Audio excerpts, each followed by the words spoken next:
Ladies and gentlemen, welcome to another episode of the Engineering Tech Show. And here are your hosts, Goshi King and Joe Green. Hi, Joe. Hey, Goshi. How are you? I'm doing very well today. How are you? Good. Long time no see. It's been a while, hasn't it been? A few months, half a Yeah. year. Yeah. Hi, everyone. Sorry for not being in touch and not been putting out episodes. I think I will just blame it on Joe here. Joe Green's takes complete responsibility, know. yes? Yeah, he's been a little lazy this summer, spring. Hiking and shit. Hiking, kayaking, Yeah. biking a little bit. Yeah. I myself have been writing. And then maybe one of these episodes I reveal what I've written. It's a new libertarian theory, but I don't want to give out too much information yet. So for this episode, it's another lazy one because we got interviewed by Tim Brosho and Joe Brosho from Australia, and their podcast is AnArchitecture. Yeah, that's right. AnArchitecture. We actually, this is the podcast where we actually, which was the inspiration to the name of our own podcast. But from now on, we're going to have a tagline for our podcast, and it's going to be Blowing Hot Air. And that was suggested by Tim Brosho. So we're engineering.tech, blowing hot air. Yep. So folks, enjoy this podcast. This is actually specifically about COVID-related, HVAC measures. Not like 100%, a conversation about what exactly to do. There's a lot of information in this episode, including, COVID viruses and so forth. And we just had a really good discussion around, what are the things that HVAC has to offer. Right, Joe? Yeah, that's correct. We kind of touched on a little bit of everything in various details. I think we had a good time talking with them, too, and got their perspective as well. Yeah, and so I think one of the things I would say is that listen to that podcast, and then we're going to have a follow-up brief, a little more specific HVAC-related podcast that's coming up very soon here. And so listen to this, enjoy, and then for more specific HVAC, heating, air conditioning related podcast, we're going to have one coming shortly. On that line, please, without further ado, enjoy the podcast. Oh, and yeah, one more thing. We now have a donate page. So if you like our podcast and would like to see more of our content, please consider donating to our podcast. And then also don't forget to visit AnArchitecture podcast website and their podcast and subscribe to them. They're amazing. And also show notes. We're just going to copy paste their show notes into ours because there's no one who does better show notes than them. Mm-hmm. Tim and very good, very in-depth analysis of it. Yeah. Yep. All right. Well, there you go. No more hot air from us. What? So, do you guys think that the science is settled? I'm under the impression, being in the industry, but apart from that, just generally following social media, looking at different outlets. One day they say something, the other day they say something different. And then these investigators that go in, some of the journalists that I follow, sort of like they're anti-authoritarian, so they're always looking for something to like spice their program up, and they do find stuff. And when they find it, it's fascinating to see, like, how can CDC say one thing one day and then the very next day say something different? Yeah. And the same stood for WHO. If you guys recall the story about, the asymptomatic people are not the danger to, or it's very unlikely for them to spread the virus, and then the next day they had to pedal back. What's going on? Like, it's just so confusing at times. Yeah. Can we save that? Let's save that for the episode. Maybe we just start rolling, huh? Because we should discuss that in the episode. I thought we were rolling.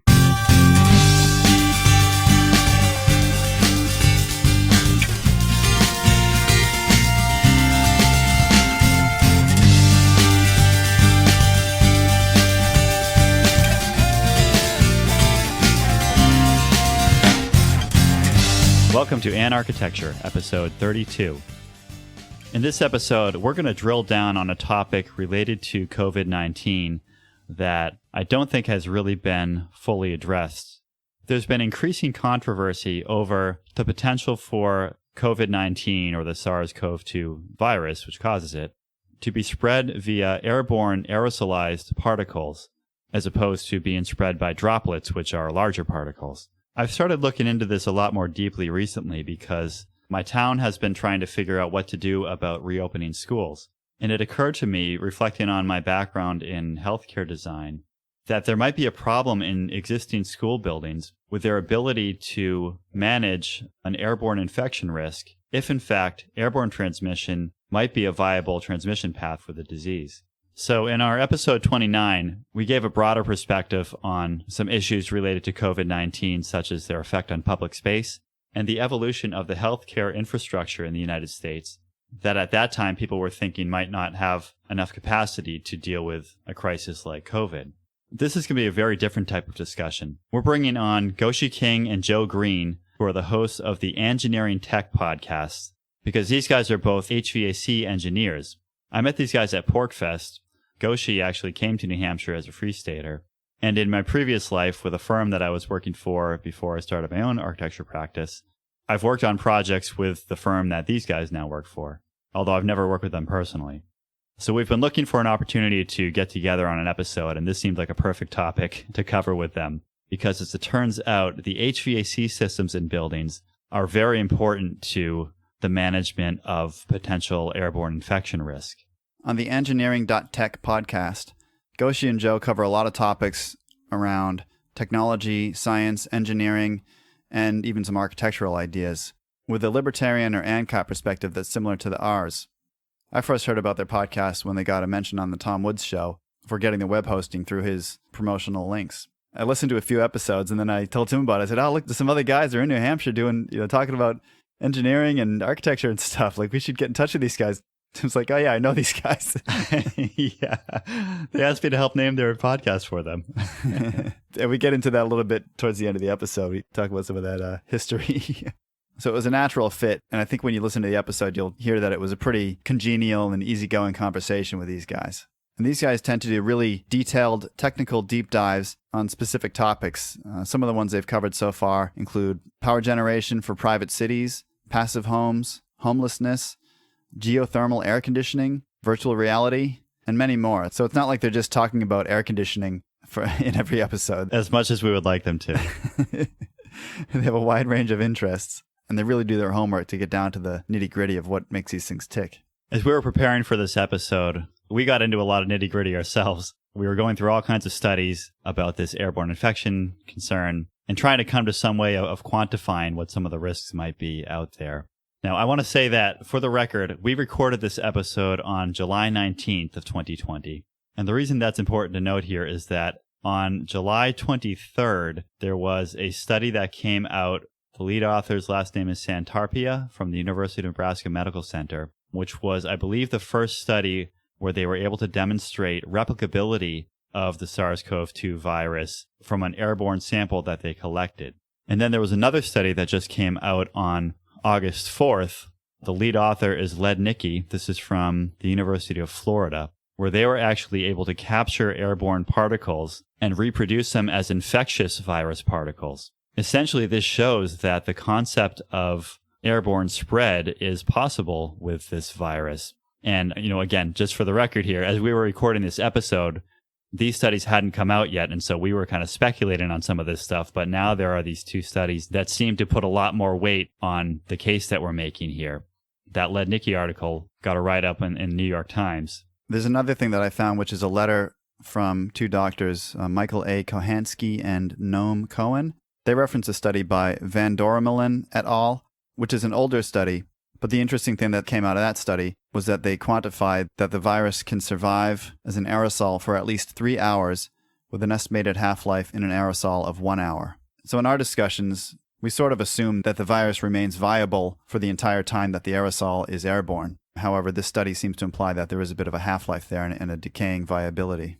Yeah, that Van Dormelen study This came out right around the time that everybody started, at least in the US, started freaking out about COVID. And it showed some duration of airborne viability, some duration of surface viability. This is where everybody talks about how long the virus lasts on different materials like metal or plastic or paper. That all came out of that study. It's been criticized by people who have argued against airborne transmissibility because this was really kind of just done in like a laboratory condition where they had this high concentration in some kind of sealed gadget, and they were able to observe how many of the particles were still floating around. So I'll just put that caveat out there that might not be reflective of actual conditions of this virus within a room, let's say. Sure. But there is an important point to be made here, which I don't think we really made in the episode, which is that even with these studies that have come out showing that airborne particles may be viable, what we still don't know is two things. One is what quantity of airborne particles someone might be producing. Another thing is what quantity it takes for somebody to become infected. And then the third thing that we really don't know is for these particles that are floating around in the air, how long do they remain viable in the air? As you'll hear in the episode, we talk about this equation called the Wells-Rayleigh equation, which you can plug a bunch of factors into, like the size of the room and the time you're in the room and the air change rates in the room. And it gives you a probability of somebody being infected if there is somebody else in the room who has an airborne infectious disease. The one thing that I believe that equation leaves out is the question of how long these particles remain viable for in the air. So essentially what we're talking about is how long the particles themselves are in the air for, but then there's this other question of even if they're still in the air, are they still viable? An example that I was just thinking of about a half hour ago when we were up at our neighbor's house cooking some s'mores around their fire pit is that, you imagine you have these ashes or sparks that are kind of rising up from the fire pit, right? And they're flying around and floating around in the air. But what you see is that they come up from the fire and they're burning for a little bit, but then they burn out. So those particles are still in the air, but they're no longer hot. They could no longer, let's say, start a fire if they landed on a pile of leaves. So I think that's an analogy here is that it's possible that you might have airborne particles up in the air for some period of time, perhaps in addition to the half-life we talked about, which is how long it takes for those particles themselves to kind of settle out of the air. I think there might be another discussion of a half-life or whatever of how long those particles within the air are viable for. This Lednicki study talks about some reasons why these particles might not be viable, why airborne particles might not remain viable while they're in the air. One of them is UV exposure. Exposure to sunlight or other forms of light can be very damaging to these types of particles. Another one might be humidity. There are a number of airborne diseases where it seems like humidity plays a role in how contagious they are. And there may be some other means by which these virus particles could essentially die while they're floating around in the air. So the reason I want to say that is that as we get in and start talking about some probabilities within our podcast episode, that's something that I think we've left out is the fact that not only do you have these particles that after 8 hours, if the risk in that room is increasing, it's possible that that concentration of particles isn't as infectious anymore. All right, so I want to put that caveat up front here. Hopefully that'll make a little more sense as you listen to the podcast. But all that said, I think that these two studies by Santarpia and Lednicki, they give a lot more gravitas to everything that we're discussing in this episode. And I think it's something that people are going to start paying a lot more attention to, especially since this is coming out right around the time that everybody's starting to send their kids back into school buildings. And I should say, too, that neither of these studies have been peer-reviewed yet. They're both preprints. So obviously they need to be vetted a little bit further. But they're still worth taking a look at this point to try to understand the risk of airborne transmission.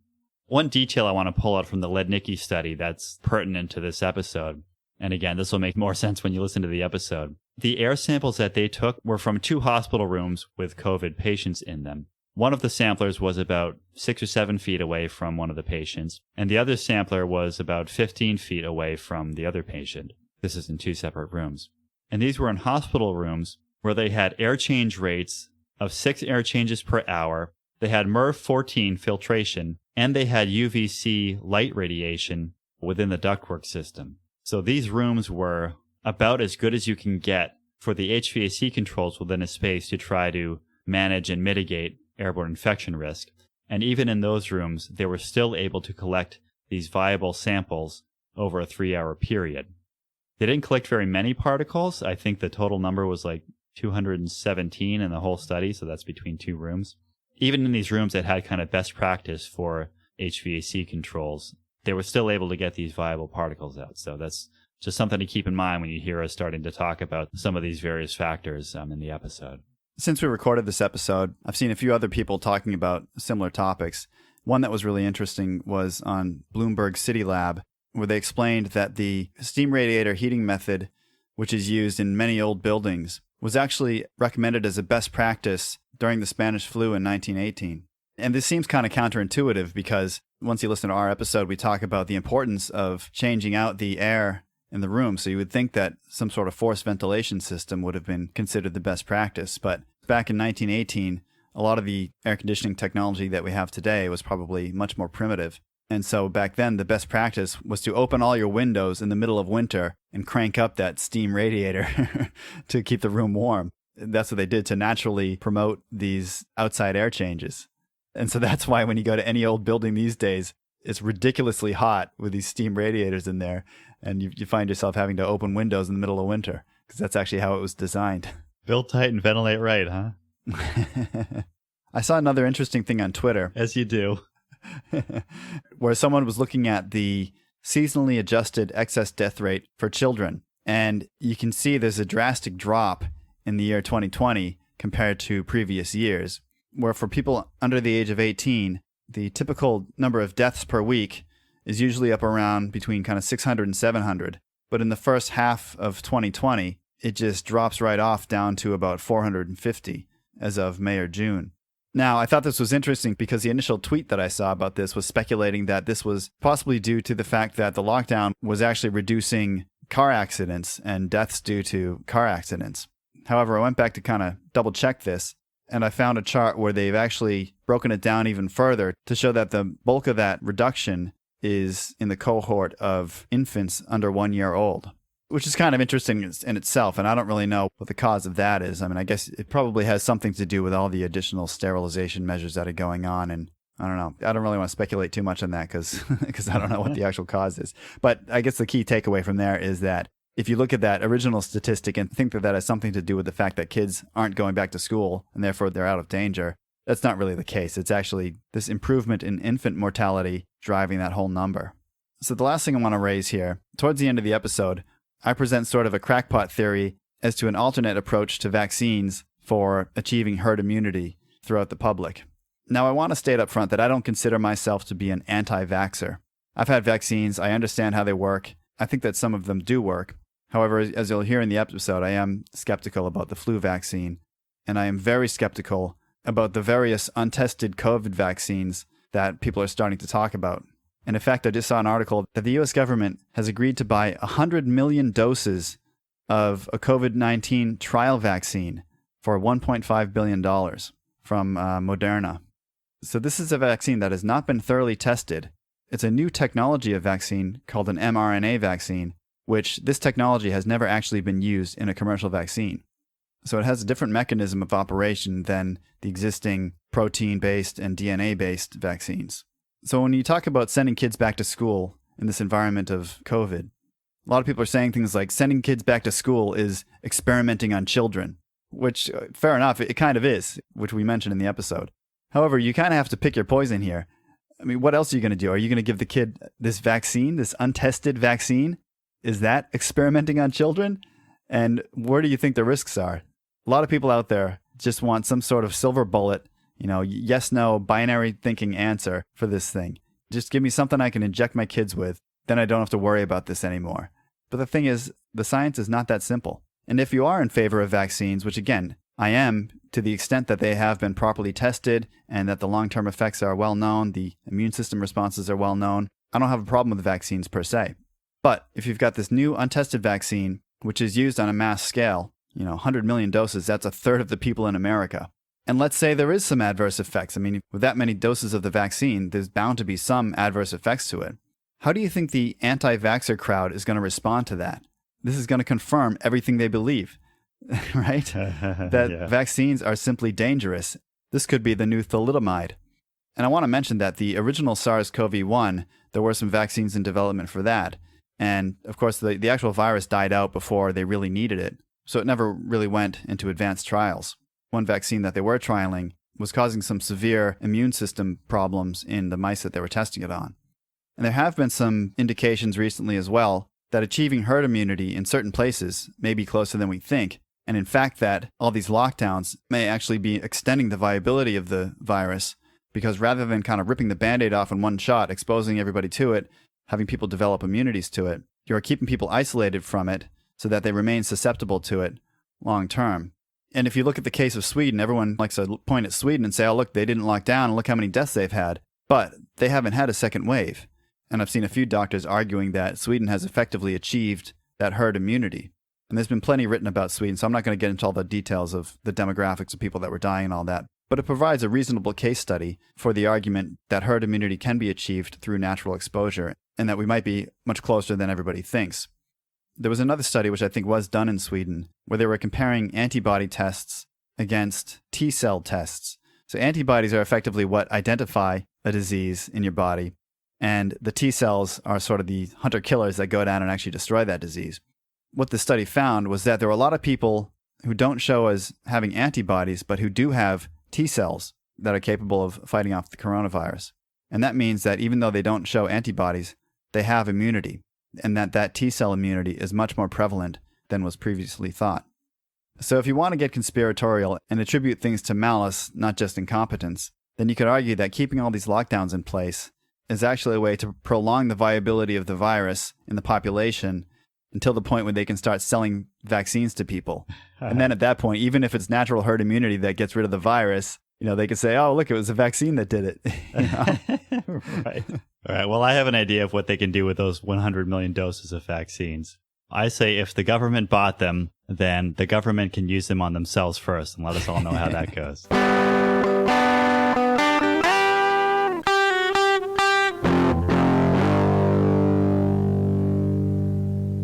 So this is a pretty long episode. We get into a lot of details here with Goshi and Joe. What we realized as we started talking about it was that before we could really say anything meaningful about it, that we first had to teach people everything about HVAC systems, and then we had to teach them everything about the biomechanics of airborne infectious diseases. So we jump around a little bit here, but we cover a lot. We go into a lot of details in a number of different areas. I think we got some good answers out of this in terms of what the range of risks might be out there. But again, this is all still emerging science. And so if nothing else, I think that we're giving people a frame of reference here with which they can start to understand and evaluate these issues and evaluate the risks to themselves or the kids if they're sending them back to school. To give a quick summary of some of the topics we hit on here, we talk about the mechanics of particles spreading in the air, and there's a difference if they're in still air versus turbulent air. We talk about strategies for managing airborne infections within the HVAC system, like filtration and ventilation air, as well as some more kind of outside-of-the-box solutions like UV lights and room air purifiers. We dug into a couple of studies that were out there. One in particular was a study that was done in a restaurant where they had a diagram of the HVAC airflows in the room, and they showed who was infected based on where one person who was in the room had been sitting. And I mentioned earlier this Wells-Riley equation. We actually plugged some numbers in and came up with a chart where we could talk about the probability of airborne infection in a room. If you were in a room with somebody else who is infected, how does that probability of infection change for you, depending on things like the time of exposure and the number of air changes within that room? Then we get into some nuts and bolts of looking at actual school buildings. One thing that Goshi and Joe do in their day jobs is they've actually been going into schools and evaluating their HVAC systems specifically for this reason, to try to understand what these schools can do to improve their capabilities to deal with airborne infection. And as we'll talk about, there are some schools that seem to be set up pretty well for this, and there are some schools that are not. So we talk about some things that parents can be asking their schools about what their capabilities are within the school facilities, so that they can hopefully make it some kind of judgment on their own about what the risk is of sending their kid into that school building for 8 hours. And finally, we ask the all-important question of masks. What can they do and what can't they do? And we're going to have some differences of opinion there. By the way, I mentioned I was just up at my neighbor's fire pit cooking some s'mores, and I can tell you from experience that it is very difficult to blow out a marshmallow that's on fire if you have a mask on. You just got to get it closer to your mouth. It's a paper mask, right? And of course, the cherry on top of this thing is the crack pottery that Joe brings out at the end of this, where he's not necessarily saying that we should spray children with COVID, but he's not saying we shouldn't. I'm just following the science. You'll hear throughout this episode, we reference a lot of scientific papers. There are some visuals that we discuss. And if you go onto our show notes page at AnArchitecturePodcast.com/32, you'll find a list of definitions of all the jargon that we use throughout this thing, as well as our usual detailed show notes with links to all of the articles and studies that we've discussed, as well as some pictures of the charts and other images that we discuss throughout the episode. Here's our interview with Goshi King and Joe Green from the Engineering Tech Podcast.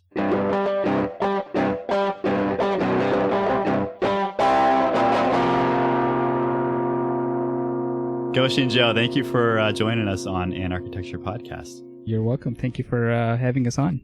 I've been thinking about this issue for the last couple of weeks. My kids have been getting some notices from their school about possible plans to reopen this fall.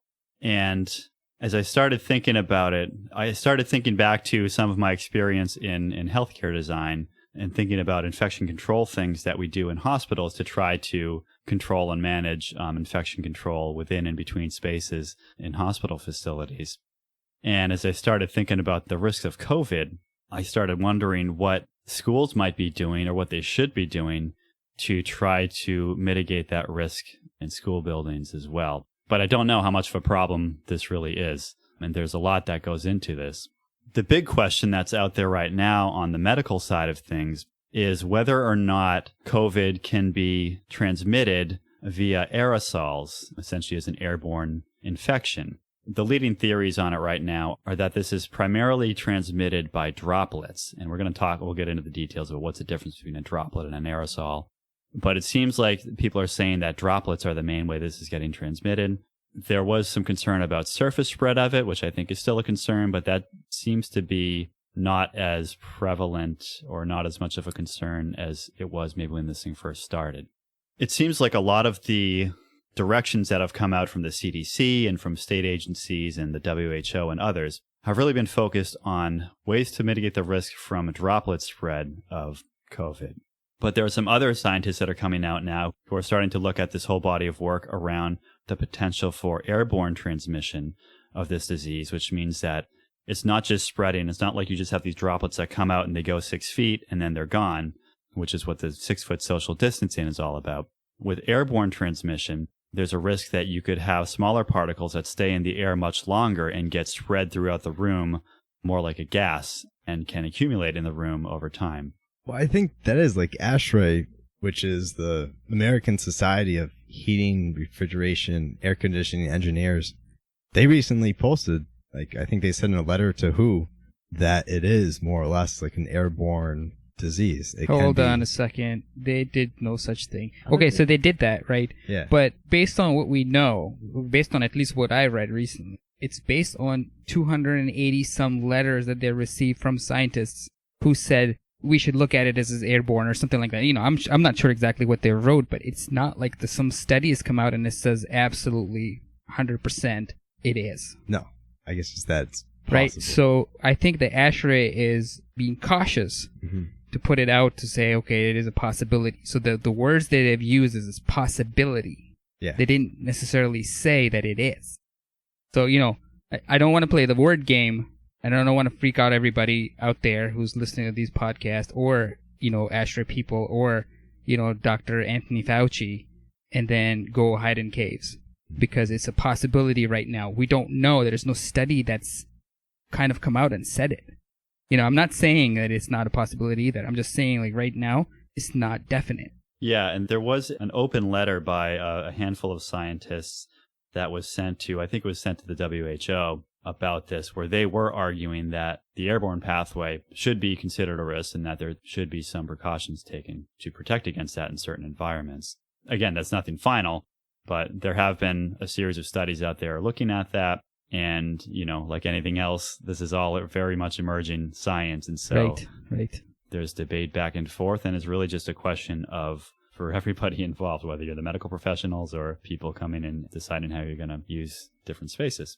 Yeah, and there have been some specific cases where it seems like spreading events have occurred via aerosol. Like there was one where there was some choir practice and they were all doing the social distancing thing. I'm not sure if they had masks on or not, but they were in a room together for 2 hours. And of course, like one person had it. And then following that, there was like 13 of them had it. And really the best explanation for how it spread was via aerosol. And even the WHO, even though they've said, we don't think aerosol is a big risk, they have said if you're in an enclosed space for a long period of time, it may be a possibility or something like that. So they've kind of left it open. From events like this choir one, there was another one where there was a case in a restaurant, I think in Italy somewhere, where it made sense if it was spread by aerosol, that's how it would have spread. I'm just going to be a devil's advocate. I'm no scientist when it comes to, actually no one has to be, because the particles could be so small, you can't really physically see them. So you have to hypothesize in a choir situation as well as the restaurant situation and say, well, everybody was social distancing and it still spread, so 6 feet didn't quite work. But who's to say that the person who was affected, grabbed onto a doorknob, for example, or, like table corner or like a chair.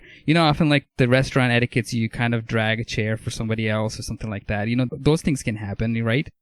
Don't know how many people were affected that way, but there's a possibility in that direction as well. So it's not necessarily an evidence that states that, okay, you know what, this could be airborne. I'm just playing devil's advocate. Believe me, guys, I'm with you. I just want to be bad guy here. Yeah, no, and I think what I want to do, obviously, if the scientists can't figure this out, then we're not going to figure it out on this podcast today. But I think how I'd like to approach this is to kind of move forward with the assumption or the hypothesis that airborne infection or airborne transmission could be a risk, that this is a potential... Joe, get out of my house. I got my mask here. So, let's kind of start there and just say, if that's the case, even if it is, maybe it's only a very small risk in certain situations, but let's just say, if that's a risk, could this potentially be a problem? I specifically want to talk about school buildings because it's this interesting case where you have a group of people together in one space for a long period of time, which is exactly what you don't want with an airborne infectious disease. But so I wanted to just dig into that a little bit, kind of with that assumption. And we'll talk about some of the details of what the probabilities are of infection and things like that. But yeah, I think you're right. That we should put the big caveat up front here that we're not arguing that this is definitely happening. That is definitely an airborne thing. We're going to try to put some numbers and probabilities to some stuff here based on some information that we found. But obviously, this is very speculative on our part. And we're just trying to look at one particular risk that may be out there related to this disease. Yeah, sounds great. I guess to that end, the first thing I really wanted to talk about here is the mechanics of airborne transmission of these virus particles. We talk about droplet transmission and airborne transmission like they're two separate things. But the reality is that all droplets are airborne particles are transmitted by air. So it's more of it's a continuum between these larger droplets and smaller droplets. And they basically draw this threshold at, I think it's 50 microns is what they use to say, anything smaller than like 50 microns. And the microns is obviously, it's like a micrometer or something? Is it? Basically a millionth of a cubic meter, right? So pretty small. Oh, no, sorry. It's because it's the diameter. So it's a millionth of a meter diameter particle.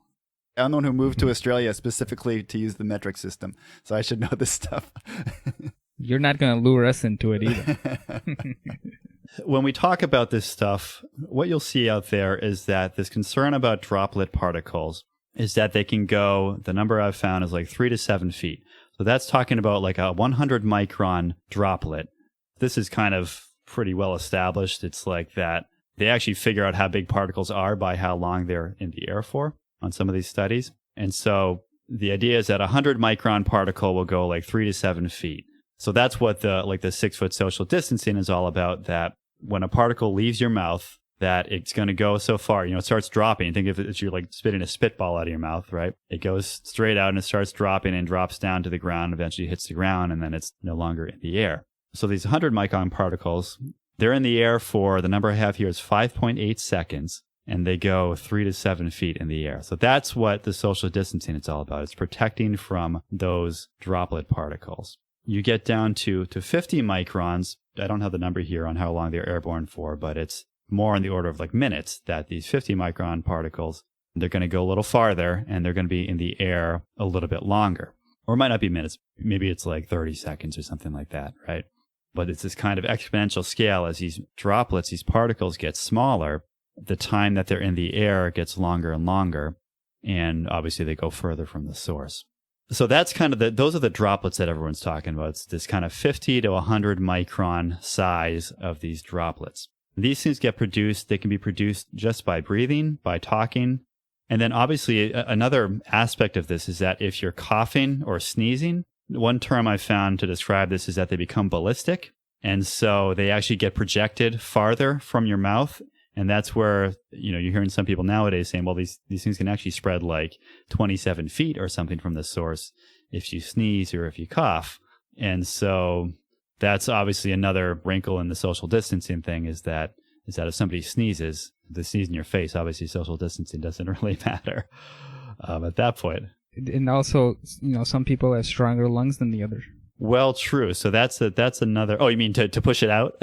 yeah, that's what I mean. Yeah, Like, some people have, if it's anybody sneezes like my father, just run away like quickly as possible because he's got some lungs on him. Yeah.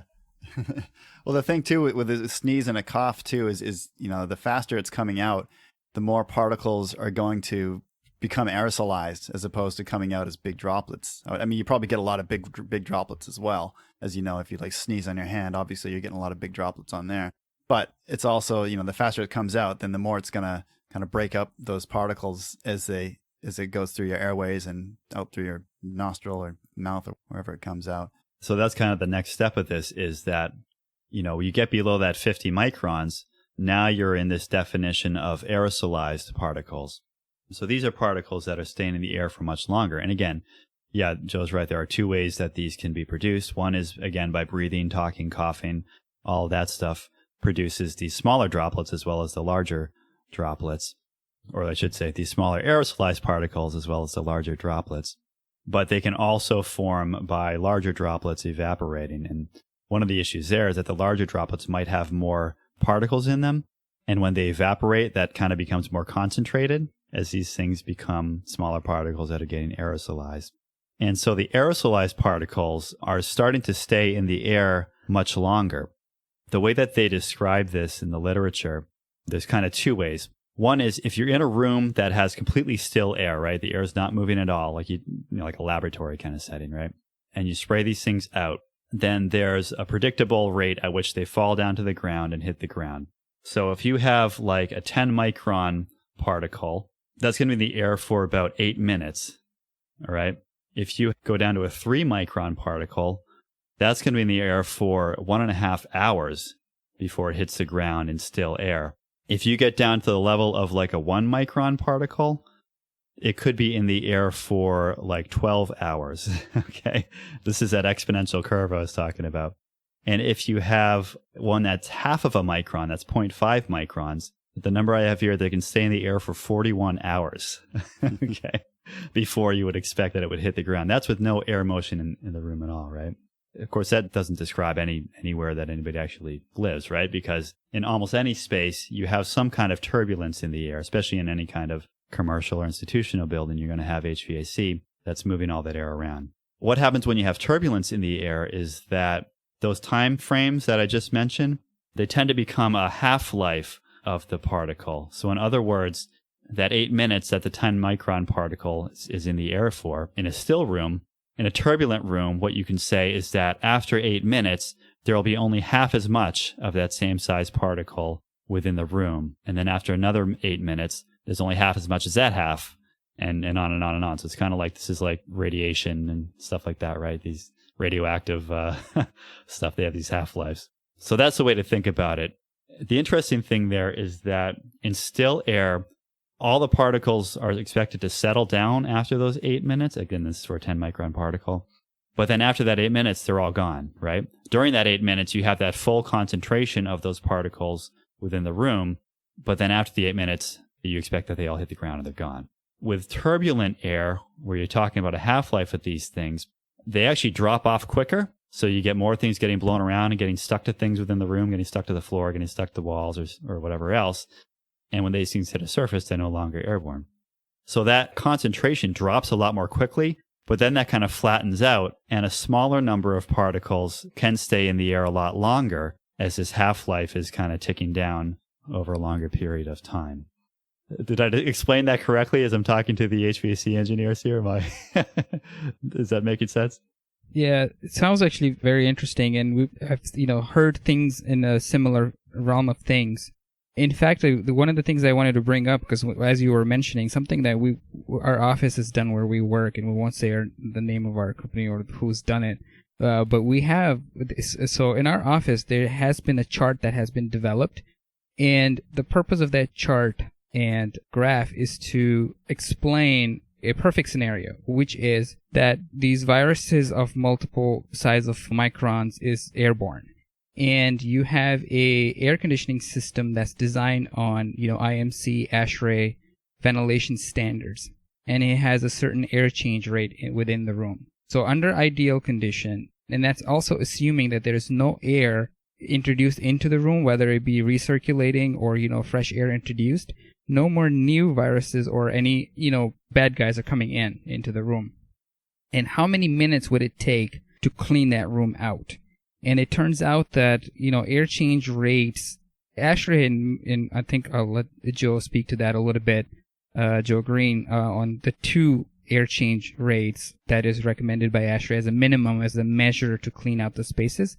But as you improve the air change rate in the room, you would, according to that chart that was developed in our office, you start to see that at anywhere between 3.5 to 4.5, the percentage of cleanliness that you're looking for, like for around 85% or something like that, it takes about 30 minutes to clean that room. But again, that's assuming that the person or a source that's contaminated the room is no longer there, and then the air that's being reintroduced into the room is clean, like it's filtered.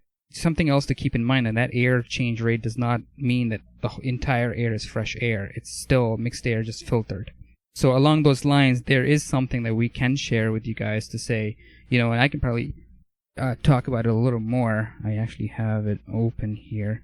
There are a couple of charts that were developed, and one of them was like, minimum time required to remove 99% of viruses versus 95% of viruses. And the one that's 95% of viruses is, I think, more appropriate because the type of HVAC filters you can incorporate into your systems are kind of like, for example, Merv 16, according to the Merv charts, is about 95% effective when the micron levels are less than 0.3. And Merv 15, 14, and 13 are roughly 90% for microns that are between 0.3 and 1. Right, Joe? Am I saying that right? Sounds right to me. Okay. Yeah. So considering that the 95% removal, if we were to follow that route, if your air change per hour is around 3.5, it would take 40 minutes to clean that room. And then if you're at 5, that's about 30 minutes. And then as you're increasing the air change, the curve is now sort of like flat. So from 5 to 10, the only difference you need is like from 30 to 20 minutes. So it's 10-minute difference to clean the air about 95%. Does that make sense, guys? Yeah, it does. Let me just restate some of that to make sure that everybody followed along. Let me make sure I understand these numbers. You said 3.5 to 4.5. Is that air changes per hour? Correct. Okay. So what Goshi's saying is that you have a room, you have HVAC that's pulling air out of the room and blowing fresh or filtered air, right, back into the room? The combination of the both. So the fresh air is what's recommended by, for example, an office. Office only requires like 5 CFM per person and 0.06 CFM per square foot for an office setting. So if you had a 100 square feet office and you were delivering, say, 100 CFM total air into that room, we could probably do a quick math and see what the air changes will be at an 8-foot ceiling. Say if your ventilation rate was like 10 CFM and total 100 CFM, and then the recirculated air had 90% filtered air and a 10% fresh air from the outside, and if this happens to be a 5 air change hours, then to clean this room it would take about 30 minutes. And to accomplish that, what you would do is, like, say if this is an office or a classroom or something like that, you would start a cleanup. You would do a purge sequence early on before the school even starts, and maybe like you started the air handling system a couple hours before the school starts, based on how big some of the other spaces are and how long it would take to clean those, because not every room will have the same air change rate. Some of them will have more, some of them will have less, and it's all dependent on the type of the space. Spaces where you have like a lot of occupants, you tend to have greater airflows. The spaces like offices and, primarily offices, you have lesser airflow because their occupants are a lot less. But if it's an office that's kind of like an open concept, it's going to be greater than just a one-person office. So the air change rate in there will be higher. So an HVAC engineer would look at that and say, okay, you know what? They'll do the analysis and they say, okay, we need to do an early start, maybe 2 hour or 3 hour. In some cases, if the systems are too bad, run the whole system 24/7, right? Like that's also a possibility. Joe, you want to chime in a little bit? Sure. Where did that screw up? I think you have it pretty good. I guess, yeah, like you were saying, I mean, the whole point would be to keep the air change moving, keep outside air or clean air at least coming in. What we're seeing, and like you mentioned, you can either improve your filters or you could just bring in more outside air. Obviously, with existing buildings, you don't always have the capabilities to bring in more outside air. So your options might be to increase filters, which even that, what we're finding, some existing buildings cannot handle a substantial filter upgrade, either because of the size of the new filters are much thicker. You need, instead of just 1 or 2 inches, you need more space. Then also, with the better filtration, you need more fan power to push air through. That's right. So you almost get like some existing school, they might not have the actual means just to do a swap. It might be a whole unit replacement. Yeah, I want to add a little bit to that. We're probably getting into a little bit of too much weeds, but I think it's the right time for me to chime in. So for example, if you have an air handler system that might be serving a single space or a multiple space, it may have been designed for a certain type of filter. Older the system, the likelihood of the filter rack that's in there is just generic or, like somewhere around Merv 8. And we can talk about the Merv ratings as well, just to introduce our audience and what that means. And, Yeah, sorry, Goshi, just to interrupt. The Merv ratings is basically the higher you go, the more it's filtering the air. That's exactly right. I can explain a little bit. So obviously, just like Tim just mentioned, that Merv filters have a rating, and they're rated for how much filtration they do and the size of particles. Just to give a general idea, in today's HVAC design, most engineering firm, I don't know if it's code or not, you could probably confirm that, Joe, but Merv 8 is a standard that is almost always in air handlers. And Merv 8 is only effective about 20 to 25% on a good day when the micron size is between 0.3 and 1. Which is what viruses tend to be, is that right? Because viruses are smaller than bacteria, which are smaller than mold. And from what we know, yes. Right. So this is all great. I want to back up a little bit just to give a little more big picture view for people who aren't familiar with these types of systems. So just like the 5-year-old description of this, in a building, you have some kind of an air handling unit, which is basically, it's got a fan in it. It's got some coils in it that are maybe exchanging a fluid with a condensing unit or something outside that can be cooling that off. Or you could have a furnace or a boiler in there that's bringing hot water into it. And so this air handler, it's basically, you got a fan on one end. You've got something that makes the air cold, that the fan is blowing air across. You've got something that makes the air hot, that it could be blowing across. Obviously, those usually aren't working at the same time. And then it goes out from there into your ductwork. The ductwork branches off and delivers it into various rooms in the building. And then you have other ductwork, which are return ducts, where the air moves around within the space in the building.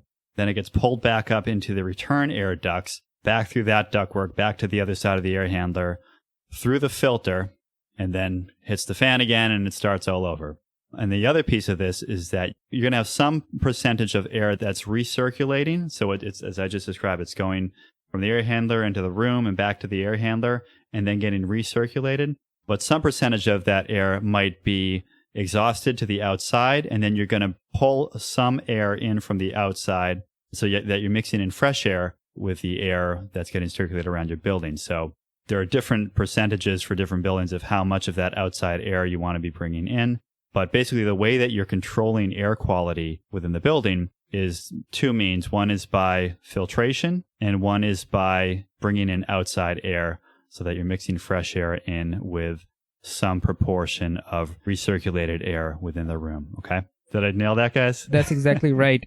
And there's a caveat to that a little bit. Sometimes you have air handling systems that are 100% outside air systems. And I'll give you a quick example. For example, if you had a high school and it had a part of the area that was strictly, like gymnasiums, maybe like wrestling room, a lot of lockers. Like you say, if you had a hockey ice arena or something like that, then it is very likely that all the spaces that are sort of like wet spaces or like sweaty spaces, the system will be designed so it'll be almost 100% outside air system.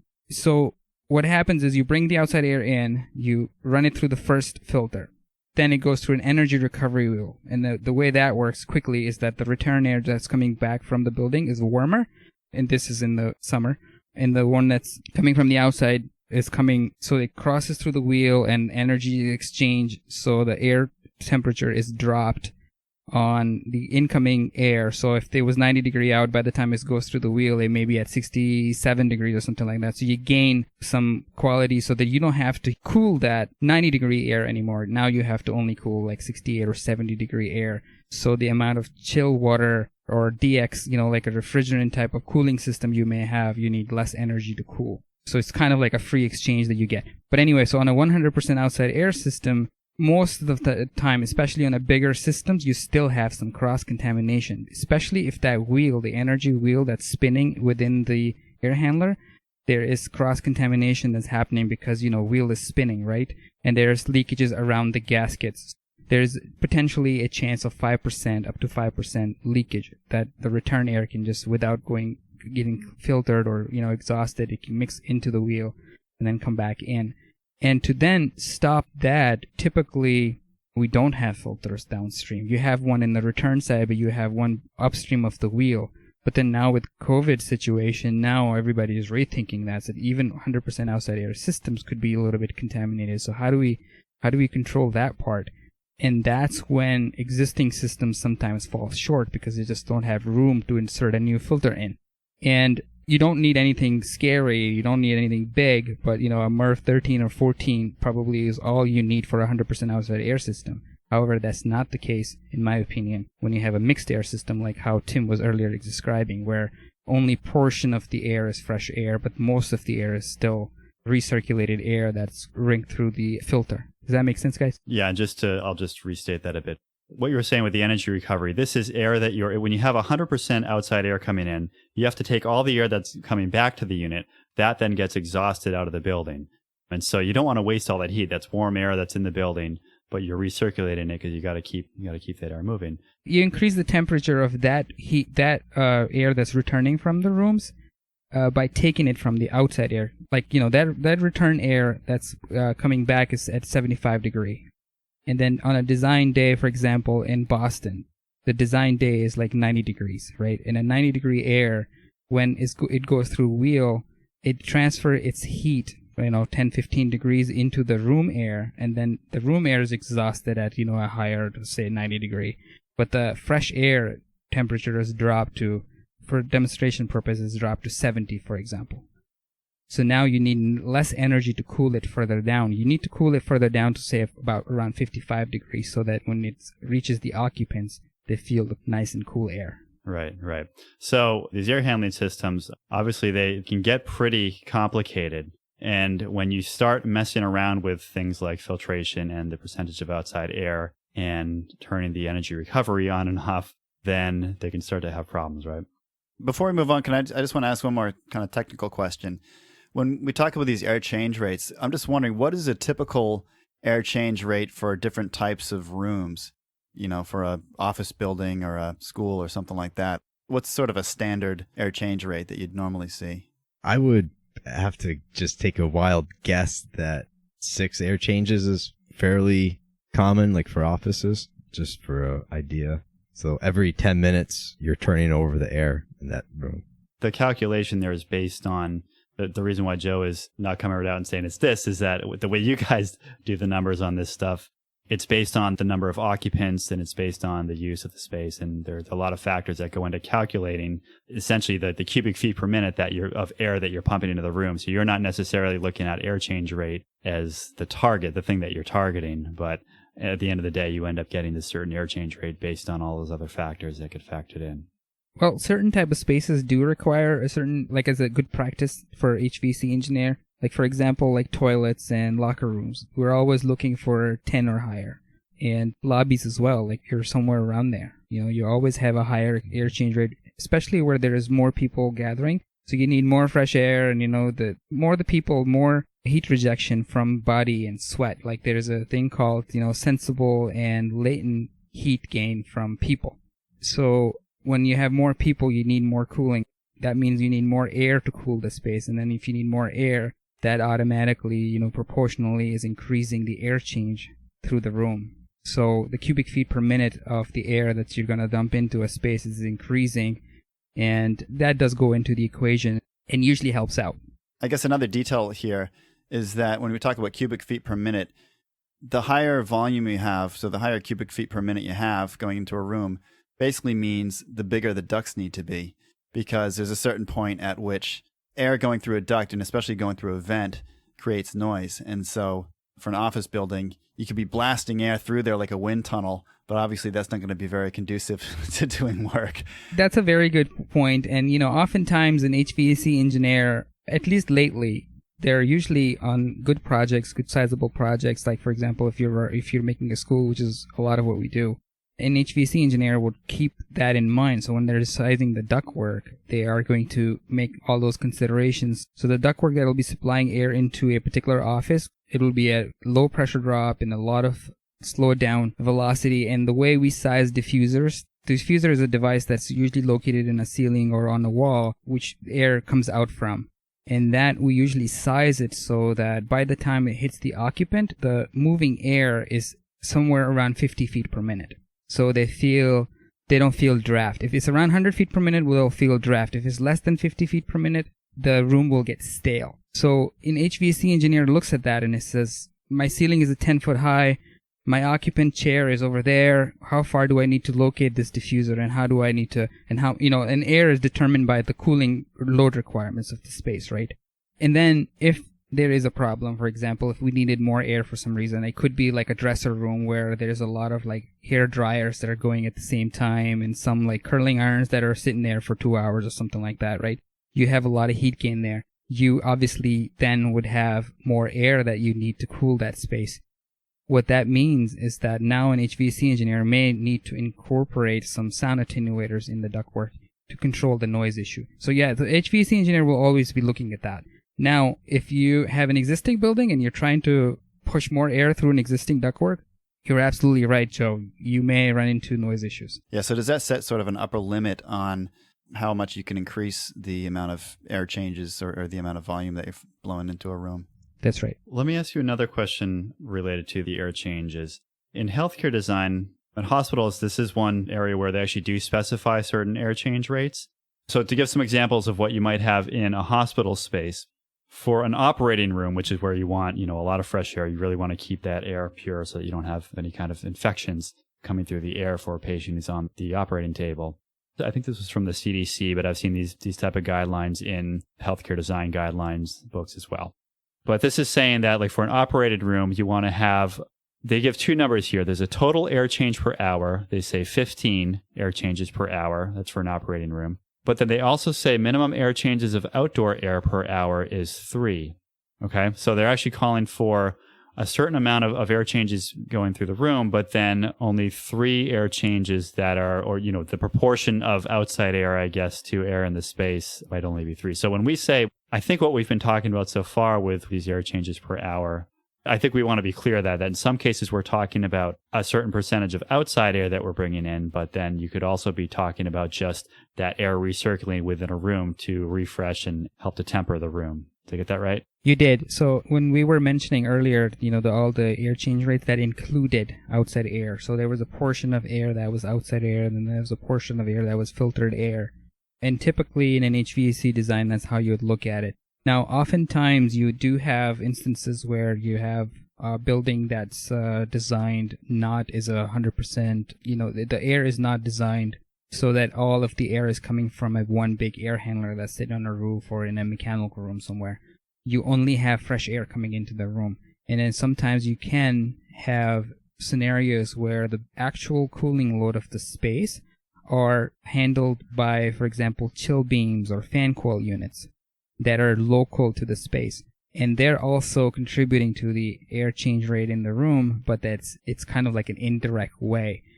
They tend to have filters as well, but not as great of a filters that you would find in HVAC air handling units that are sitting on the rooftop or in a mechanical yard or in a mechanical room. So there is a little nuance there as well that sometimes can be tricky room to clean.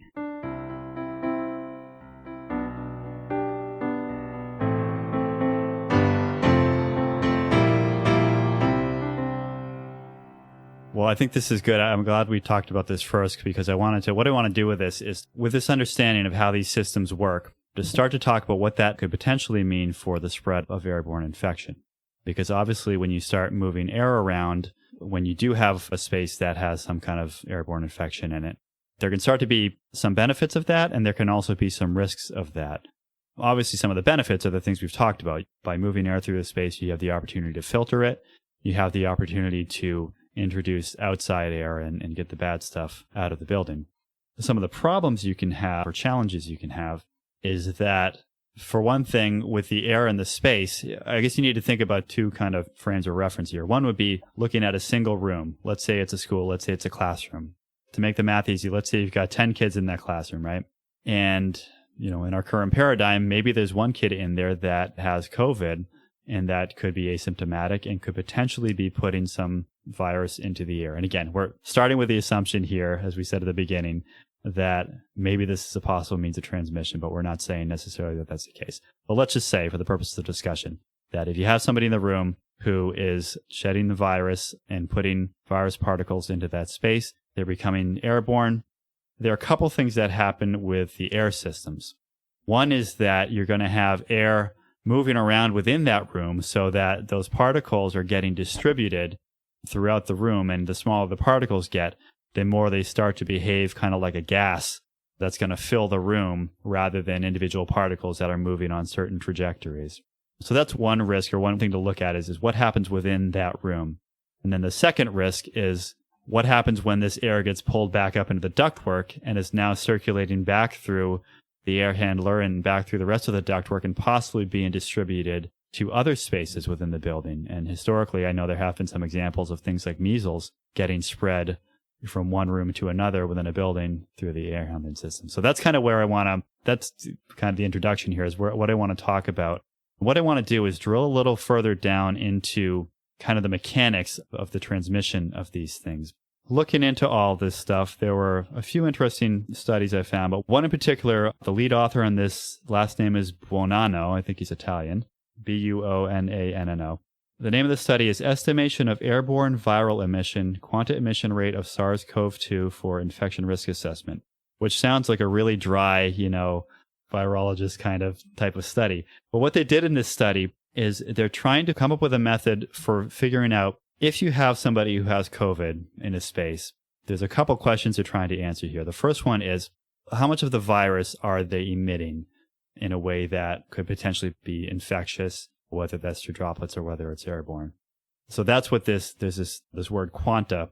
What that describes is it's a unit for our dose of virus particles, so a certain number of virus particles that are expected to cause an infection.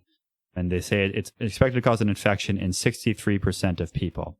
So this is kind of acknowledging that different people have different susceptibility to it, but it's this unit of measure of any given virus that says if someone's producing this much of this virus, we expect that that amount of virus, if somebody inhales it or whatever, could potentially cause an infection. So just to clarify too, they don't know how many actual virus particles would make up this quanta. How many actual virus particles do you have to get to be considered an infectious dose? So the way they've done it in this article is they've just kind of said, we'll assume that there's this quanta, which is X number of particles. And the way that they've qualified that is that just whatever number it happens to be that causes this many people to get sick. So the paper isn't really dependent on knowing some exact number of this many virus particles gets you sick.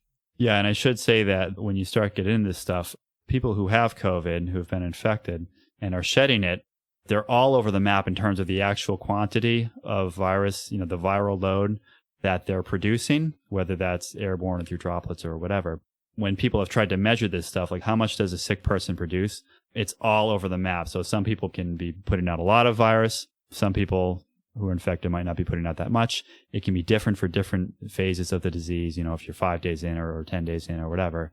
Yeah, so to say like this is the dose you need of COVID, whatever, to get it, like obviously those numbers are all over the map. But, it stands to reason that there's some number out there that could be used as this quanta value to start to describe what dose of this virus that somebody's putting out might be infectious. So that's kind of the first part of this study. We're trying to come up with some idea of how many particles are getting put out there. The reason we want to figure that out is because once you do that, once you have this number, this quanta, there's a formula you can plug that into where you're looking at the quanta produced of the virus. Okay, so how much of the virus is somebody who's sick in that room producing? You're looking at the breathing rate of other people in the room who might be susceptible. So people who don't have the infection, obviously if they're exercising or something, they're going to be breathing more or less, right? So they're looking at that as a variable. And then they're also looking at the ventilation within the room, because when you start to look at the probabilities here of somebody getting infected in a space, the ventilation rate within the room, which is these air changes per hour we're talking about, become very critical. It can make the difference between a 60% infection rate or a 0.1% infection rate, depending on the number of air changes you have within the space. And so there's this formula they have in here called the Wells-Riley equation, where basically they're saying you plug in the numbers for the quanta that you think somebody's producing in the room, the breathing rate, and the ventilation rate, the number of air changes within that room. And then that gives you a probability of what the risk of infection is for anybody else within that space. Okay? Does that make sense? Yep. And I should say that this equation, this isn't something that this study is making up. This is, I think, a pretty well accepted and well established equation that's used in these kinds of discussions. They're trying to come up with a way to apply it to the COVID question. Say, if we can figure out what this quanta is, what does that tell us about certain situations? Because they then go from there to look at like a scenario in a restaurant or a scenario in a bank or a supermarket, and they think about the amount of time that people are spending in these spaces. And then, if you make these assumptions about the quanta of viruses people are producing, then we would expect that with this ventilation rate, that you're going to have this risk of getting infected. Okay. So you plug all this stuff in and it gives you a probability of somebody in that space coming down with the infection. Did you mention that the time spent in the room is a factor? Oh, I didn't. Thank you. Yeah, that's obviously a very important factor as well. Mm-hmm. If you're in a space for 10 minutes versus an hour versus 8 hours, that's a big factor as well. Yeah, thank you. Yeah, I mean, if we're going to assume, Joe Green, that if it is airborne and what's important here is something that we probably can discuss about the ventilation system too, like where the grills are located. There are several ways that air can move through the room, right? It could be a high distribution of air that's dumped in one corner of the room and it picked up on the other. So the idea is that the air is kind of like scooping through the room from one corner to the other, right? And what happens when it's hitting an infected person who's breathing all that, and then quanta is right in the air, and then everybody behind it is catching it, right? And breathing it in and out of the building, I think the answer is pretty obvious to that, oh my God, right? But at the same time, that doesn't mean, at least in COVID case, you could have breathed it in and you still may not show symptoms, or you may just have a high fever and some, similar symptoms for a couple of days, and then you're on the other side because your immune system's kind of like fought it and you're over it, right? So that doesn't necessarily mean that everybody is like in life danger, but then again, the people who may have asthma or some other underlying conditions, whatever is out there, it could be dangerous to them. And I feel like at this stage, and correct me if I'm wrong, any of you guys, if you feel like, there is someone, if you have a child, or if you're a teacher, or if your spouse is a teacher, for example, or, a staff member who may be, if there's enough scientific evidence available or medical evidence available that this COVID could be fatal to them, don't send it to them. I mean, I'm a libertarian. Don't send them to schools, period. Just homeschool the suckers, Yeah, COVID's the least of your problem. That's like the best thing they could get out of school, right? Yeah. Jumping back to your point about the air circulating, the fact that we talk about these air changes in a room, it's not like the air is just uniformly changed in the room. It comes in through one vent and out through another vent on the other side of the room. So you're right, there's this sort of current flowing through the room. There was actually one case that's been studied where I think there was a restaurant in, I want to say Italy. I was in China. Okay, where there was one guy that was infected sitting at a table, and something like 13 people got infected within the restaurant, over the hour period or 2 hour period that he was at that restaurant. And what's interesting is that they mapped out where each person was actually sitting within the restaurant. And it shows a pretty clear bias that people who were sort of downwind of him, the way that the air was blowing through, were much more affected by it than people upwind of him. So that does it does two things. For one thing, it gives evidence that there is airborne transmission of this thing, even if it's over, certain short distances within enclosed spaces. But it also kind of confirms the point that you just made that, look, it's not like there's these uniform air changes. There's actually currents that you need to sort of consider as to where the air is blowing and who it hits first and who it hits last. It's a sort of thing that if you were able to know who had the COVID, it's like you put him right next to the return duct. You sit over there. Of course, if you actually knew someone had COVID, you just tell them to stay home. It'd be interesting to know, like in that study, because obviously I haven't read that study, and maybe you guys have, and see if that person who had affected the 10 people in the restaurant, was he asymptomatic, or was he clearly had some, runny nose and coughing and whatever, fever? And we've all been in the situation where, we've had fever and our date was set a month ago and we decided to just go anyway. So we went to the restaurant with 100-degree fever and we ate and pretended that everything was fine, right? That happens, right? Especially when you're young. What happens in schools is your kid wakes, not my kid, but some people's guy I know has, might have a kid that wakes up with a fever, and the parent might give him a little ibuprofen in the morning and put him on the bus. and then at 12 o'clock, they get a call from the nurse saying, oh, he came down with a fever. Why don't you come pick him up? That has been known to happen in some cases. And, hopefully with this COVID thing, that'll be something people are a little more cautious about. I'll talk to my friend about that. See, I think you have more hope than I do because, I come from third world countries, and America, Australia is different, right? Like we have this, I guess we're more educated. I don't want to sound like condescending to third world countries because that's not my intent here, but ground realities are different, right? So in America, at least, say what you will about media. I hate it as much, or television. I don't even have a cable, but at least here, we may be a little more informed, and, we have these discussions, and, and in some parts of the world, forget it, man, it just, kid wakes up and the mom says, get out of here, So I hear you. Well, sorry, I got a little off track there, but I did want to say about that restaurant study. What's interesting is that I've seen people argue, looking at that study, I've seen people on one side argue that proves that there is no aerosol spread, because the study authors actually said that they didn't find any evidence of particles, I think, on the air return for the HVAC unit. Whatever investigations they did around aerosols within the space, they didn't find it. And they were hypothesizing, I think the authors of the study were suggesting that they thought this was actually droplet spread and that the droplets were just being moved by the airflow within that space. And so they're saying, I think part of the argument was that half of the restaurant, these people got it, and the other half of the restaurant, the same open space, nobody got it. And so I think they were saying that if this was an airborne thing with aerosolized particles, again, there would be more of an even spread of these gases, let's say, of airborne particles, spreading a little more evenly within the room. So I've seen some people argue that study showed that there wasn't significant airborne transmission, but then other people have taken the same study and said, look at airborne transmission, air blows this way, these guys get sick.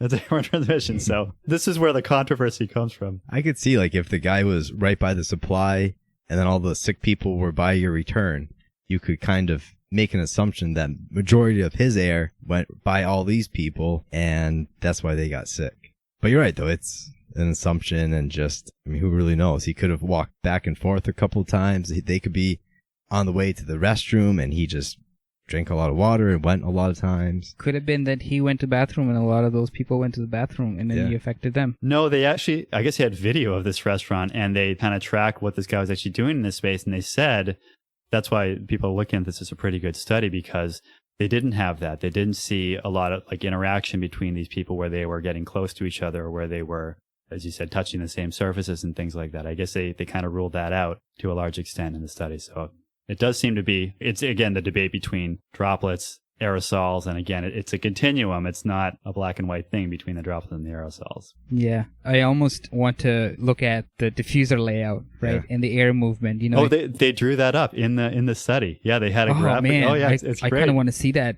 All right, hold on. Let me pull it up here while we're talking about this. I want to get your interpretation of this. Oh yeah, here we go. Yeah, no, it's great, and I've seen this reference in a lot of places. Yeah, while you guys are looking for that, I just want to say something. So there's this sort of assumption with the aerosols that it acts like an ideal gas essentially, and once it comes out, it's essentially spread uniformly throughout the room. But of course, if you've got ventilation and airflow moving through a room, then that's going to disrupt that ideal spread of the aerosol anyways. You know, you're not going to get this uniform distribution throughout the room. I think it'll probably go everywhere. Like if someone at an office cooks popcorn or tuna or something like that in the microwave, you smell it all over. Yeah. Are you seeing this? So where was he seated? Was he at a table? Yeah, let me explain this a little bit for the benefit of the listeners here. So we're looking at a layout of this restaurant. It's kind of like a square with a corner kind of cut out diagonally on it. And there's maybe, 12 tables in this, maybe 16 tables in this space.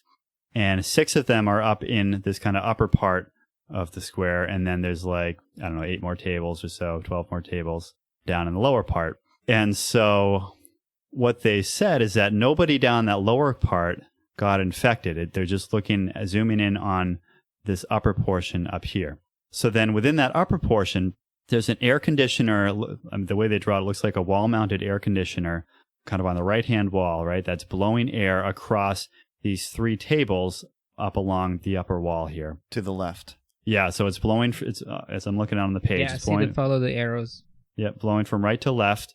And then they show a dotted line showing that some air is then returning back to that air conditioner. Sure. But then it's interesting, there is actually an exhaust fan on the other end of this as well, which is, not uncommon in restaurants because you have kitchens that have, all kinds of exhaust and stuff in them. So anyway, so that's kind of the area they're focusing on. Down below, there's another air conditioning unit that's blowing air around that lower set of tables. And it looks like they're showing more of a kind of circular motion of the air there. So I wonder if that air by the circular motion is kind of buffering off and kind of pushing off some of the air from the upper unit up above. So maybe that's preventing some mixing. But anyway, that's kind of the layout of the room. And then as you go down, they zoom in on that upper portion with that air conditioner blowing left to right. Right to left. I'm sorry, right to left. And they show the 6 tables laid out. And so they had this guy sitting at the middle table, and they had a handful of people around his table that got infected. They had 3 people on the table to the left of him that got infected. And then they actually had 2 people right by the air conditioner, kind of on the other side, on the reverse side of the airflow from him, that got it. But nobody at the tables down below them, that second row of tables down, nobody got it. So I've tried to explain it as best I can. What do you guys think looking at this? What do you think is happening here? The virus is just dancing all around and going everywhere. Yeah, it just really is. It's kind of a neat how detailed they are. And yeah, I mean, I think the question is, it's obvious, you can understand how these people got infected. The question is, why didn't anybody else get infected at these other tables? I was just going to say that because aerosol, that air from that air handler is really moving, at least in that, including the other 3 tables. And it seems like they have drawn a circle where people were seated, right? Or is there a possibility that there was nobody seated there at the time? That's a good question. I'm not sure. I think because they don't show circles all the way around the tables, I think these are actually showing people. And so the yellow one is a guy who was infected, and then the red ones are people who got it. I can see the argument that people were making that it's not aerosol, because E and F otherwise should have been affected. Right. Because that air that's coming out of the air conditioner, there are 2 scenarios. Things that's not clear is that sometimes you have these little fan coil units that are wall mounted, right? They're 8 feet or 9 feet above the floor, and sometimes they're floor mounted. So the air is scooped usually at the bottom of the fan coil unit and is spit out on the top. So it makes a whole U, or a full circle like this. Hot air is dumped up, but then cool air has a tendency to drop because it's heavier, so it just drops, right? So it provides cooling at the occupied zone, even though if it's discharged like that. And then the cooler air then starts to move back this way, because the negative pressure right at the discharge of the fan coil unit, because of the velocities, a negative pressure is created. So that creates this cyclone type of effect, right? And then the air moves like this. It's pretty cool. Just for the listeners, Gosha is sort of moving his hand in a sort of a vertical circular motion. Yes. It's like little eddies. All right. So again, I think, Gosha, I tended to agree with you that this seems like if this were an airborne infection, the way that we're talking about it, I would expect other people within that space to have picked it up. But again, one of the important factors here with airborne infection is time within the space. and the ventilation rate. So this doesn't necessarily rule out airborne infection. You're in a restaurant, maybe people are here for an hour, but does that change potentially when you are in a room with other people for 8 hours? I think so. I think that changes a whole lot. I think you're more prone to get it if you're in an environment where the virus is constantly present. Let's talk about schools, right, Tim? Like, for example, in New Hampshire or Maine, if kids are in a room and it's a classroom of 18 kids, between the periods, kids are going to get up. They're going to go talk to their buddies and so forth. They're going to be moving about for 8 hours. They're going to be picking up books and dropping and bathroom breaks and whatnot. I feel like if we were to follow this hypothesis, there is a potential that within a day, pretty much all kids are affected. Yeah, they'd all be exposed. Yeah. More or less. Still doesn't mean that, especially considering the success rate for recovery on children is almost 100%, which is good news for children at least. But they may not be such a good news for their elderly, 85-year-old grandparents. Right. There is a way to at least try to evaluate this, or at least try to give some context to it, to the risk here. Well, we mentioned this equation from that other study that we were looking at. So I tasked Joe with putting a chart together, comparing different air change rates and stuff within let's say a 400 square foot space, which might be the size of a classroom, and looking at different time periods and then different air change rates per hour. And again, this is by no means saying that this is what it is, but we took the values that they used in that Buonanno study as assumptions and tried to see if we could come up with something that made sense and that told us something meaningful about what was going on.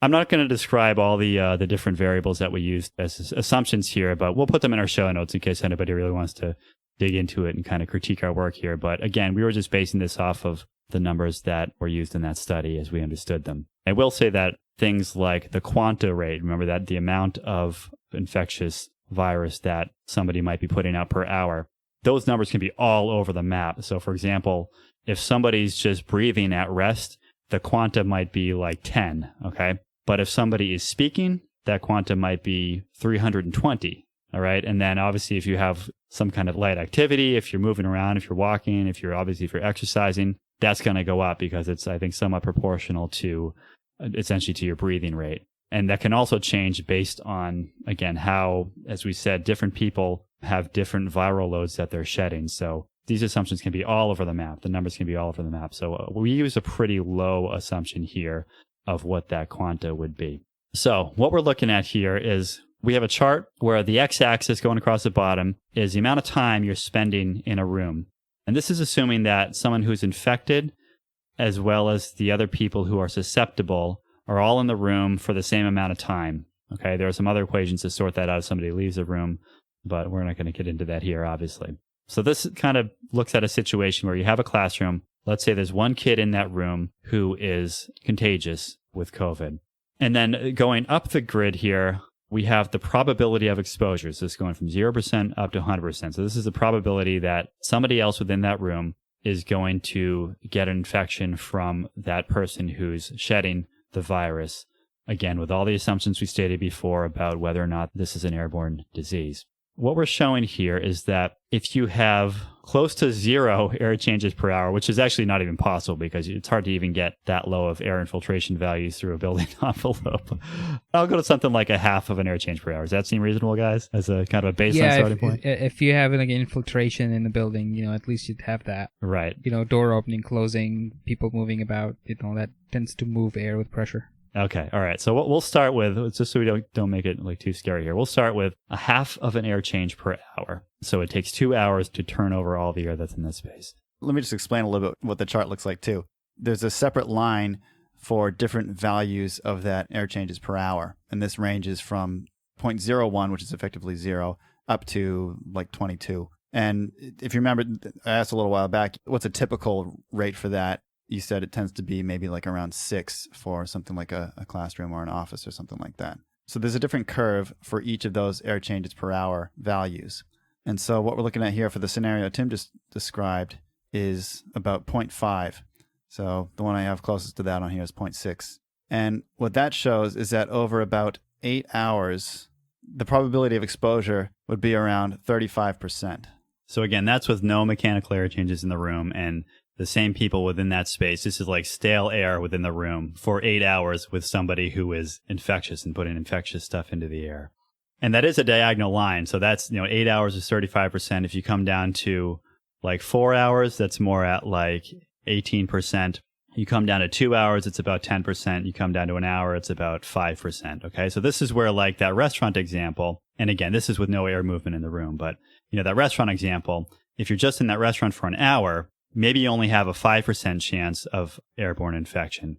Whereas if you're in that same space for 8 hours, you might be looking at more of a 35% chance. So that's where the risk of airborne infection could potentially start to become much more significant over time compared to the droplet risk. Right, and this is also assuming that the air changes that are happening in that room, the air is filtered or clean. It's not recirculating the same air over and over. Right. Is that how the formula works? Is that based on clean air, or is it just based? Yeah, I guess it is. This is air within that room. So it's possible that if you're recirculating air, that you could be getting air from other rooms on the same ductwork system that are circulating in air that's fresh for that room, that's not infected, that's coming in from those other rooms over a period of time. But then that gets us into a bigger discussion of then, at what point does this room start to contaminate the other rooms? I think we'll get there, but let's hold on that for the moment and just think about the single room and assume that we're bringing in, as Goshi just said, outside air or at least filtered air, that we're considering fresh air for this room. So then if we start to look at some actual air change values here, if we jump to about 1 air change per hour, those numbers start to change so for 8 hours, instead of 35%, that goes down to about 25%. If you're in a room with 1 air change per hour, at 4 hours, it's about 12%, and at 1 hour, it's about, I can't read this, but it's probably about, 3%, something like that. So then you get down to, let's say, 2 air changes per hour. Those numbers start to drop again. So at 8 hours with 2 air changes per hour, you're down at like 11%. Whereas at 4 hours, you're down to maybe like 3%. And at 1 hour, you're down, probably getting down close to 1%.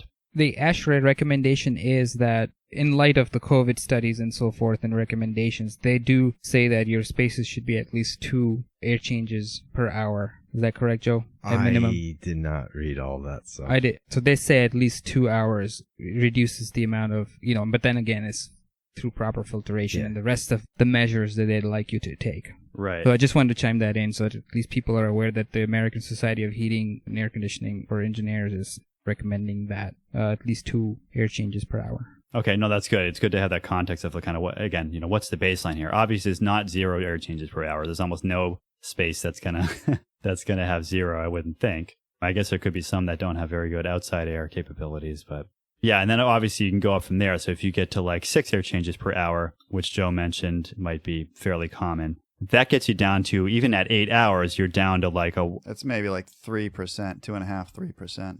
Yeah, okay, yeah. 8 hours, you're down to like 2.5%, 3% maybe. And then obviously it goes down from there.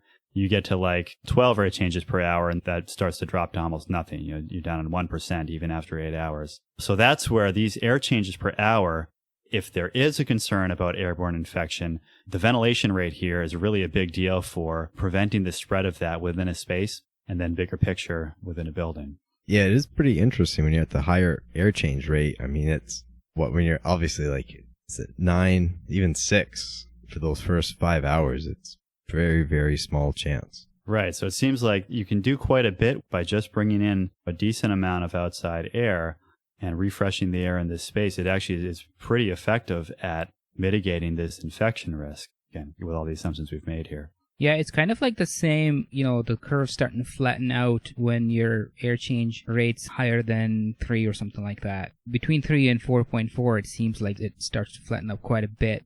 And it's very similar to the curve that I was talking about, the amount of time you need to purge a building, right? So once your air change rate is at 2, it would be around 85 minutes to get 95% removal of contaminants. And if you jump to 3, it said it would take 60 minutes, but then at 4 air changes, it was at 40 minutes. So it was only 20 minutes different from there. And then at 5 air changes, it was at 30.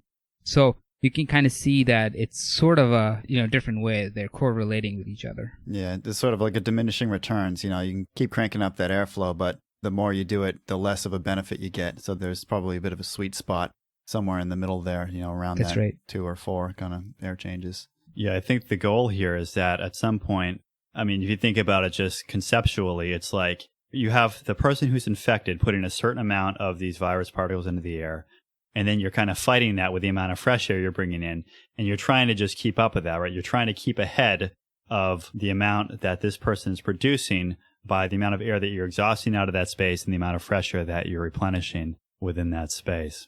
The numbers you were just talking about with how long it takes to clear the room, that's if you have this contaminant in the room and then everybody leaves and then the room's empty, then you scrub it. So the graph that we're looking at here is more like that contaminant is continuing to be put into the room during the time of occupancy here.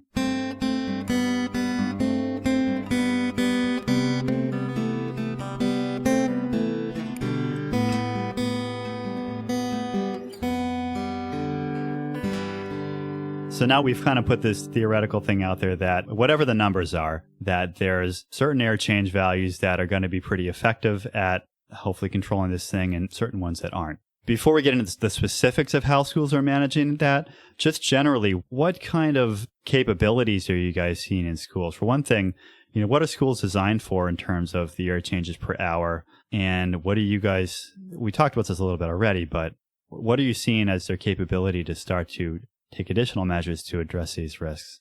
I would say new schools, what we're saying, a lot of them, especially classrooms, you have air conditioning, you have good filtration.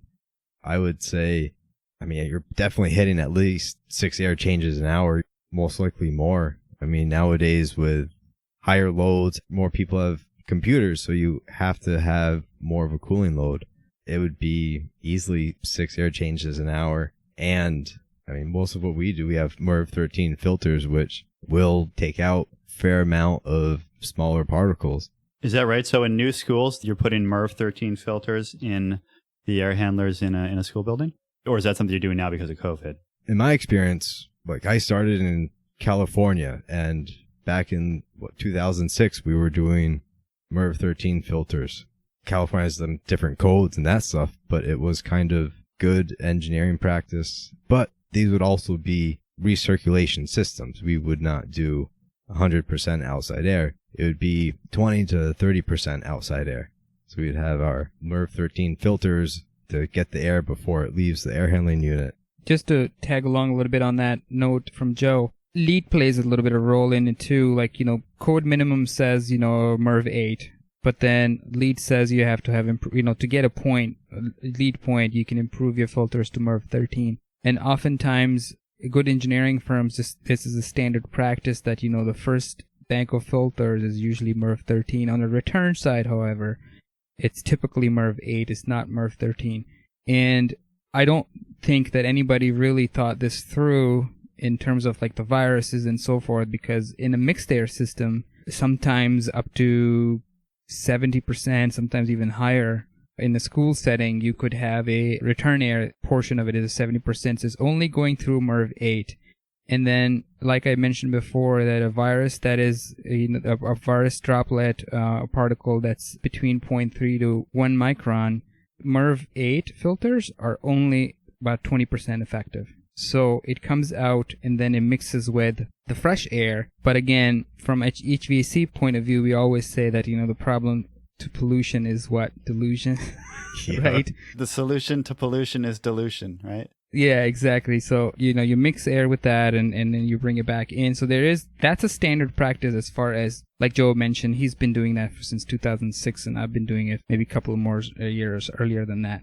But, residential is a completely whole different ballgame. Like, for example, there was a time when I used to design buildings in the HVAC systems for, say, apartment buildings or elderly homes. And those were like a sort of heat pump systems that went into a closet that was open to the outside and the back and, had a condenser that was located outside. Those filters were just 2-inch throwaway filters. I don't even think they had any ratings on them, period. Like Merv 3. Right, and there was no fresh air part of it, because it's residential, so there's no, there was not a whole lot of requirement for fresh air. It was just relied on windows, because even today the code allows you to have, if you have operable windows, as long as they are 4% of the square footage of the rooms that they're in, it's not required to have a mechanical ventilation system. And so a lot of these apartment buildings get away with that, and they just have a, recirculating type. So that filter, and then if it's a condo type of situation where owner themselves are required to replace filters, don't even get me started on that, because the filters never change until 10 years later down the road, they sell the house and someone else buys it, and then they open the thing up and they say, oh my God, what is this? This is a lot of mold. That happens. Not everybody, obviously not. Yeah, I definitely haven't done that at my house for the last 2 years. What? I can only imagine what kind of things are growing over there in Australia. I want to just quickly circle back on the LEED thing. So LEED says put more 13 filters in there. And again, we have some solutions that can solve this problem. And there is some like retrofitting and things like that required. And I think we'll get into that shortly, for what schools can do to overcome this problem and how they can, But as far as the answer to your question, Tim, the air changes is in the schools is typically higher air change rates, so 6 and up. So that's good news. Okay, so talking about new schools or recently built schools, we're probably looking at 6 air changes, possibly MERV 13 filtration systems worked in. So they're pretty well equipped to, I guess, do what needs to be done for, let's say, best practice for addressing what might be an airborne infection concern, right? Yeah, in some schools, like for example, there are projects where there are chill beam jobs. It's not fan coils, but the chill beams. If you guys are familiar with chill beam is kind of like a fan coil unit, but it has no fan in it. There are two types. There is a passive chill beam and there's an active chill beam. The active chill beam is driven by the amount of fresh air that's put into the chill beam from the air handler, and it creates this negative pressure across the coil. And so induction happens right at the return part of the grill, and then there's a filter in there. It's not a very fancy filter, throwaway filters again, but the amount of fresh air that's brought into the space is typically 4 to 5 times the amount of fresh air that you would have if it was a fan coil unit system or even if it was a mixed air system. So the chill beam type of projects, those would be probably the cleanest rooms you can find, even maybe cleaner than hospital rooms. Okay, so that's new schools, or newer schools, let's say. But of course, a lot of schools that are out there are not new. There's a lot of old, under-maintained, unimproved school buildings out there. And I know part of what you guys do is you're going out and evaluating some of these schools now, especially for the COVID risk, to see what they have and see what they can do to try to improve their systems to deal with the potential threat of, I guess, an airborne infection. What are you guys seeing out there in existing school buildings? Are you finding some that are not up to the task here, or are there things you can do with almost any system to try to make it work? Definitely, obviously, you get the whole spectrum of schools. Some probably okay, some that might just have heat, not even ventilation, and those are probably the ones, and they have to actually do something to get ready. I mean, to be honest, it is. I see a whole range. I don't know if there is a typical existing school. Even trying to think back to my school growing up, I know we had operable windows. I don't know if we had any ventilation or not. Yeah, just to be clear there, you're talking about a lot of older buildings, not just schools, but a lot of older buildings might just have like hot water radiators or steam radiators within the room that are just heating that space, but they're not using forced air. There's no fans, there's no ductwork or anything like that. You just have something that's heating the room, but there's nothing else that's moving air around within that space, right? Yeah, exactly. I know. One, I guess I will just toss out a solution for that. There are, let's just say if you had a room, no ventilation, you can buy portable filters, like portable Hepa filters or high efficiency particulate something filters, like what a hospital would have, which it can remove, over 85, over 90% of small particles. You could just buy one of these, put it in the room and let it run more or less all the time to clean the air. I looked at that as a possible solution when I was trying to give ideas. I sent a note to like my superintendent, my district, just about all this stuff, just saying, hey, have you guys looked at this?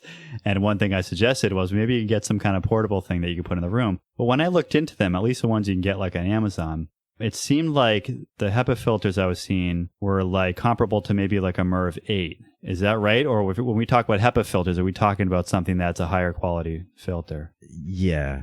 So I'm talking, like an actual hospital grade, laboratory grade, high efficiency filter. Is that something like a consumer can buy, or is it like something you guys would specify as an engineer and that would, get installed in the space? So I think that's something that probably we can look it up too, is the certification that, the HEPA filter people go through. But I just want to give a perspective of what a HEPA filter can do in terms of containing contaminants. Biosafety labs are something that military, especially U.S. military, is involved with, where, there is a lot of testing, chemical warfare, weaponry, things like anthrax and scary things like that. Things like COVID. Yeah. Yeah, COVID. Wuhan experiment, whatever. So HEPA filters are actually used in those type of spaces, high-end HEPA filters, multiple layers and so forth, to filter out the air.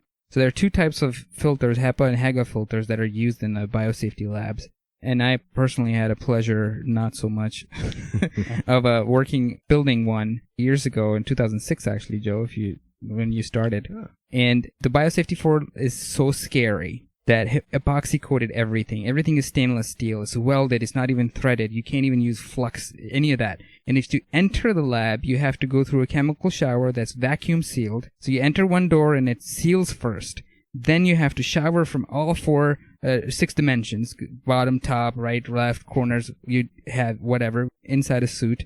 Then the next door opens. You get into another room and then it dries you out. And then you get out into another room where you take your hazmat suit off and put another one on, and then you enter into it. So that's how scary those labs are, and that's where the HEPA filters are used. But, those are obviously like lab-grade HEPA filters. We didn't really have to deal with that before. And stuff that's available on Amazon is primarily like residential grade. They're not really designed to be in a classroom, for example. Right. Okay, so that's what I was asking. Yeah, I'm looking online here. Of course, I just had to Google it. We actually bought some, like when this thing first started, we bought a couple little like small room size, like HEPA filter things, which, to be honest, yeah, looking at the size of this thing and the amount of air it's moving, I'm like, there's no way that's having any effect, regardless of how good the filter is. We could probably do a quick math and tell you what air changes per hour, that thing is putting out. If you send me a quick email. To be honest, it's like, it basically functions as a nightlight for the kids. This is kind of the way I see it. It's an expensive nightlight. White noise. Yeah. A white noise generator. Look up IV Pair, PAIR, or just do like ivpair.com. I saw it today. It was one of the U.S. national labs. They were doing research, I think it's like them and MIT, some other school, and they came out with this, I don't know if it's new, I guess it is new, this little like filtration system where they use, I don't know, it's like they charge or put some electricity through a part of a filter, and supposedly it can kill bacteria and viruses. So another thing I wanted to ask you guys about is the UV filtration systems that go into some of these air conditioning things. So my understanding there is it's basically, you get UV light, which can be used to disinfect surfaces, right? Yes. I've got a bearded dragon lizard, and we've got a little UV lamp in his cage, and I'm thinking, well, what if you just put those things all over the place? So there are a few caveats with UV filters, and a lot of times people ignore that. One of them, everybody pretty much is aware that, they should be out of sight, so it shouldn't be anywhere, where the UV is getting into your eyes. And to solve that problem, the industry said, look, we're going to give you the UVGIs, the upper room, they call them, upper room UVGIs. And then a few universities and different, even, I think it was like, ASHRAE even was part of one of the studies, where they found that when these upper room UVGIs were used, it obviously depended on how the air was distributed and so forth. Most of the time, the top portion of the building or the inside the room was clean very rapidly, like it was perfect. However, the total effectiveness for the entire room was around 20%. So they got together with the different, destratification fan type of manufacturers, like big ass fans. That's actually a name of the company. I'm not using. Yeah, no, I've seen them. They're awesome. Profanity here. That's actually a company. They tested with the fans in the space, and what that allowed them to do is to move the air in a fashion that, the whole air was sort of like moving so that the top of the room, the air was not stale. It was constantly pushed down, right? And the effectiveness of the UVGI system went from 20 to around 85%. So it was significant improvement on that. And these things are also integrated into air handling systems, and there are certain things to be cautious about. They're perfect if they're located downstream of your cooling coil, because cooling coil is something that gets saturated with water because of how cold it has to be to provide, like 55 degree or cooler air. So right downstream, you could have a potential of like mold and other, growth and so forth. So right there is a perfect location for it. However, UV filters require a certain airflow. UV needs a certain amount of time to work on air to be able to purify that air. And if the air is moving too fast for the UV light, it's ineffective. So what they say is perfect UVGI filtration is not really filtration. It's like light therapy, if you will. The ideal condition is between 400 and 500 feet per minute. And that's what you only see usually inside the air handler. So the casing of the air handler or the fans and everything, that's where, because of the size of the duct, they're typically sized for around 500 feet per minute. But yet it still requires 2 feet of length. So that increases the size of your air handler by 24 inches. If it's implemented inside the duct, it could be inside a duct, right? And if it is inside the duct, the velocities of the ductwork are much higher than 500 feet per minute. So now what it means is that the size of that UVGI system has grown exponentially, only because it needs to shine on the air for longer periods to be effective. That means now there are limitations because, ductworks are, just the distribution. You could have a duct that comes off the air handler from the bottom of the air handler, goes in, and there's right off the bat, there's like a couple of splits. Now you're maybe looking at adding multiple ones. And then it can be expensive, right? That's an added cost, running cost for an owner. Or one last thing about the UVGIs that a lot of times people neglect to mention is that if it's inside the air handler and then the air handler filter is exposed to the UVGIs, it's very destructive to filter material. So care has to be taken when these are introduced into systems so that, and also insulation, it's very destructive to insulation. So sometimes you have an air handler with a casing which has for sound attenuation reasons. Sometimes you have a perforated panel on the inside and then there's a closed form cell, like insulation or some sort, and UVGIs could be very destructive to that. So when this technology is applied, just care has to be taken. And then, like I said, it could be not like a complete solution, but it could be a solution on top of other solutions, other things that, like better filtration, more outside air, more air changes, and then you can add this to get even more further effective with trying to clean the air. So it sounds like that would be something that's probably difficult to retrofit in most existing systems if you need to make the space for it in the ductwork or the air handler. Unless you're doing, as you said, like a unit in a room that's kind of recirculating the air within that room. Something like that. Is that right? Yes. Or is this something that's worth considering? In some instances, actually, it could also be helpful if you can't put it in a supply ductwork. If you have more room, for example, to put it in the return end of things, then at least the mixed air because the fresh air you're bringing in is very less concerned that there are contaminants in there. The one that's coming back from all these rooms into the air handler and it's going through MERV 8 because you can't fit a MERV 14 in it to clean it, maybe there's a potential to add some of that in there to clean it. So now that when it's being mixed with fresh air, you have almost zero contaminants because now it's very effective in killing these viruses. Before we go on, I need to correct myself here. So I just looked up HEPA filters and what they filter. And this is from Wikipedia. It says, in the U.S., HEPA filters remove at least 99.97% of airborne particles 0.3 microns in diameter, which would be, I guess, the upper size of viruses. I think the coronavirus is supposed to be around like 0.125 microns or something like that. So you're right, Joe. That would be, if it's actually a HEPA filter that's meeting this standard, it would be effective against filtering viruses out. So I bet you've been looking at some other filtration systems that obviously weren't quite that good. Well, I bought an air filter from Walmart, and I think, some of them will call it, they just write like HEPA, that has like a HEPA filter, but it's just like a... With 2 Ps? Yeah, it's like, basically, it's this little thin sheet of plastic that's obviously not what we would call a HEPA filter. Yeah. Now, I shouldn't say, some of those might be effective for like filtering bacteria or filtering things like pollen or mold spores or stuff like that. But when you get to viruses, they're just that much smaller than those other types of particles that it's that much harder to filter them out. Mm-hmm. Right. There's always the fine print, right? And it says, hey, it kills 99.9, but, it's above 3.0 micron and bigger particles, right? So then they wouldn't be lying, but... Yeah. It could still be a HEPA filter, but not the HEPA filter that we know. I think the one I bought is a happy filter from China. That's good. As a comparison, so if it's able to contain viruses that are at 0.3, at 99%, it's much more robust than what you would have as Merv 16. Merv 16 is, only 95% effective at 0.3 to 1 micron. So close enough, but, HEPA filter is maybe a cheaper solution, if you will. Okay. So some solutions we've talked about here for schools to upgrade. One would be bringing something in the room where you can get some filtration rate. There might be ways to do that with some kind of UVGI ultraviolet light system. And then obviously within your existing air handlers, if you can retrofit some kind of better filter, if you can increase the outside air value, those are all things that could potentially help in these schools.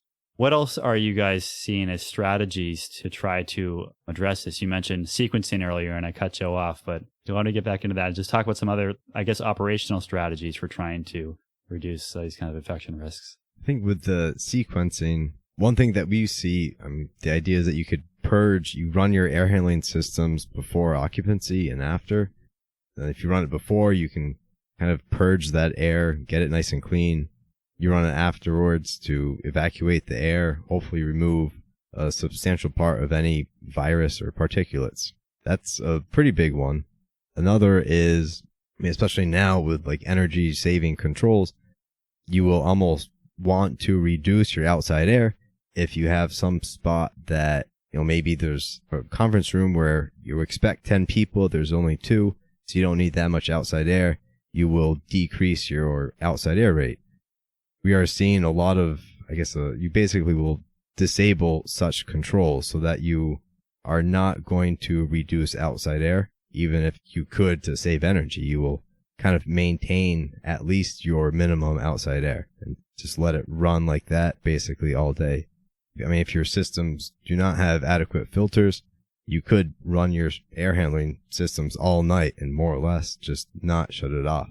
It's obviously an energy price you pay, but you hopefully have a much healthier environment. Yeah, but that's a pandemic mode, right? You can write a sequence that says this is a pandemic mode, and while we're in the pandemic mode, this is what's happening.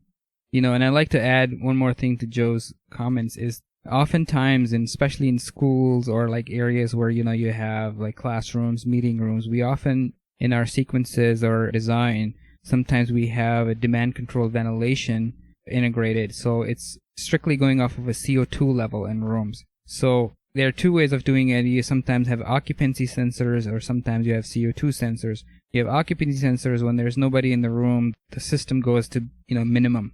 So if it was delivering 1,000 CFM cubic feet per minute in the room, now if there's nobody in the classroom, now it's going to go back down to say 300 or something like that as long as building is occupied. And when the building's not occupied, it may just shut down, the whole system shuts down.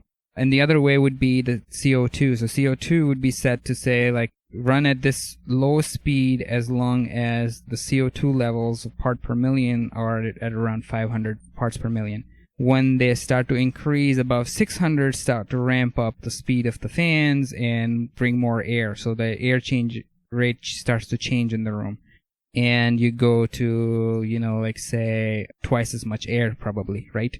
And so with this pandemic control sequence, you can just default it so that you're always bringing the higher rate, whatever the system is sized for, so that the air change rate is higher and, outside air is coming as much, just like Joe mentioned. So there are a couple of ways that you could control. But again, like Joe mentioned earlier, that it comes at a cost. It's expensive. Yeah. So, what do you guys, obviously, it's always with HVAC a balancing act between fresh air ventilation and energy conservation. Obviously you could run 100% outside air all night long and keep these places pretty clean, but there's going to be a big cost for that in terms of energy use. What are you guys recommending in terms of kind of trying to strike that balance? I'm sure it depends on the system and the building, but how are you having those discussions? What discussions are you having with people about how to best manage that? Is it open everything up and just let it suck fresh air in, or do you really have to balance that ventilation, or I guess the risk of a lack of ventilation, with concerns about energy use? In my experience, what we've been doing is, not necessarily say you have to do this and this is what it has to be or otherwise all bets are off, because there is no right answer here. In the beginning of the podcast, I'd mentioned that the science is not settled yet on this. So as we know more, we're recommending more things. So when we talk to different facilities, whether it be a school or whether it be an office building or whatever it may be, we give them all the recommendations, and then we let the owner decide the route that they want to choose, and then we help facilitate that.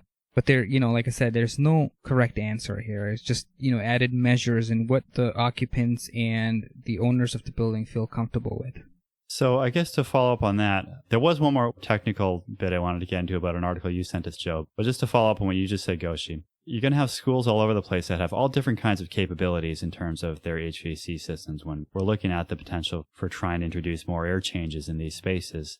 If I'm a parent who is concerned about this potential risk of airborne transmission of this thing, and I don't want my kid to be exposed, so I at least want to be able to have a minimal risk of exposure there, what kind of questions should I be asking my school, and what kind of answers should satisfy me about how they're managing their HVAC systems? Should I just be asking about air changes? Should I be asking about filtration? What should I be looking for if I'm trying to understand the risk that I'm sending my kid into? I would say, definitely, it would almost be air change, filtration. I would even get into, I don't know if your schools are air conditioned or not. That could be it's not really, it is kind of related. You want a comfortable environment so your kids are not, their body, their immune system or whatever is not stressed out because it's too hot or too cold. Even a comfortable temperature could play a factor. More or less filtration, airflow. If you have 100% outside air, or if they're just recirculating it because maybe maintenance closed outside air because it was cheaper. So it's, if cleaning too, maybe they cleaned out their ducts. Yeah.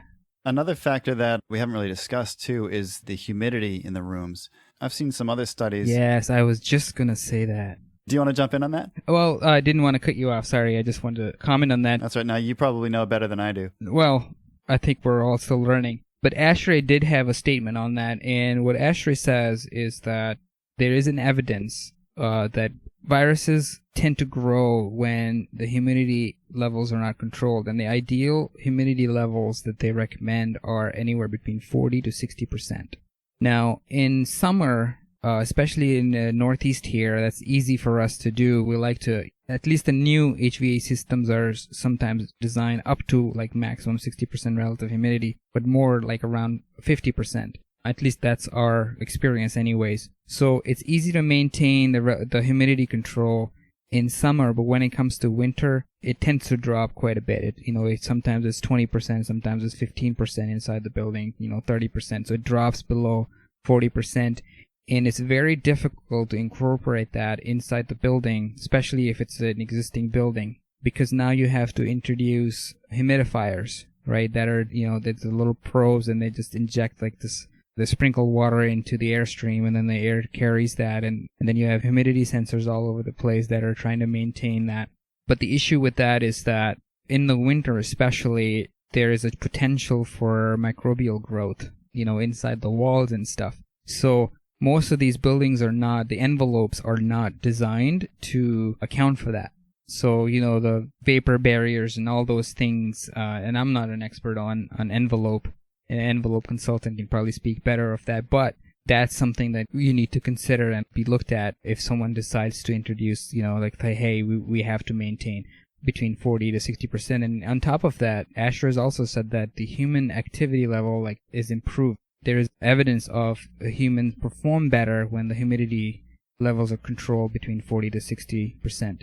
Just to restate something you said there, you were talking about adding humidity systems. Most HVAC systems don't have humidification included in the system. Is that right? Unless you have a special need for it. Like I know certain hospital spaces, you're introducing humidification. But... Yeah, so hospitals would have it, and then sometimes what happens is some instrument rooms. Sometimes, say if you have some sort of piano that's made out of some special wood where it's stored, sometimes you need to maintain 35-40%. Relative humidity is easy to do in winter, but then in summer. And also, for example, in colleges, universities, you may have a curing room that's for concrete testing purposes, stuff like that. Art rooms sometimes require, not always, but on the high end, college, university levels may require a humidity level to be maintained. Galleries, for example, art galleries may require. So in those instances, you would have a special dedicated system that would just serve those spaces and keep a relative humidity for those. You asked the question, right, Tim? You said that what kind of questions you should be asking? Yeah, do you have any other thoughts? Well, I not necessarily like I have the questions, but there's something that ASHRAE published, and it's by ASHRAE Epidemic Task Force, and it's the schools and universities, which was updated 7/17/20, so just last week. It looks something like this, and you can look that up on the internet. And what this boils down to is that they've actually created a list of things to say how to reopen. Like, what are the things that an institution can do? And it can apply to pretty much any facility, not just schools and universities. But generally speaking, they have like a list of create a committee and then create like this cleaning sequence that you have to do every day. And these things you have to check every month. And you have to replace filters every bloody, bloody, blah. But it is available on ashrae.org/COVID-19. Yeah, so for parents, they can definitely go in and read that. I mean, I think it's 24 pages, but it's big writing. It's kind of like a presentation. It's not like a book. And it pretty much touches on a lot of stuff that we have spoken about and measures that you can take and a school or an institution or a building can take to control COVID spread. Joe, there was one more kind of technical discussion I wanted to have, which was you had sent us an article about somebody looking at essentially an equation, kind of like we looked at this equation to say, how do you control the infection risk within a room? You sent us an article that looks more like building-wide if you have an interconnected ductwork system where you can start to measure those risks and start to account for outside air infiltration and stuff like that. Can you talk a little bit about how that works? And we've talked about all the strategies here, but just how, I guess, designers can be thinking about that? Sure. So that article was in the newest edition of ASHRAE Journal. The author, he takes you through kind of an interesting thought process. Obviously, he makes assumptions to simplify it. And the idea is to understand if you have person A is in one room and who's sick, contaminated, whatever, person B is in another room, they're healthy. Given your system parameters, filtration, outside air, and then also like how much airflow or how much like building area is in the sick versus the total, you can get an idea of how well your system spreads the contamination, basically. He assumes that it's, you're kind of stationary for the whole time, so that time is not a factor. And it just kind of boils down to a steady state equation. It uses, just basically that. You could take like your different filtration rates to compare, if you have like a 50% filter versus a 99% filter, you get an idea of how you can basically compare apples to oranges that way and make them both apples. So you can look at it and be like, well, if I increase my outside air, the ability of my system to spread any disease is equivalent as if I put in a different filter. It's kind of a neat way to compare, especially for an existing building, like for a school, you could use some of like his equation in there and compare your school building to maybe like a new building. If it had maybe a higher end filter, very good ventilation, it would kind of relatively show you how much worse or how better the other system is.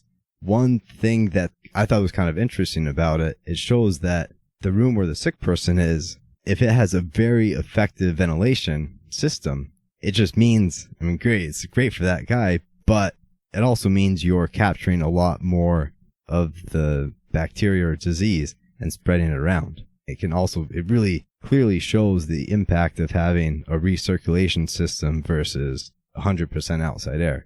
It makes it really obvious the benefit of increasing outside air.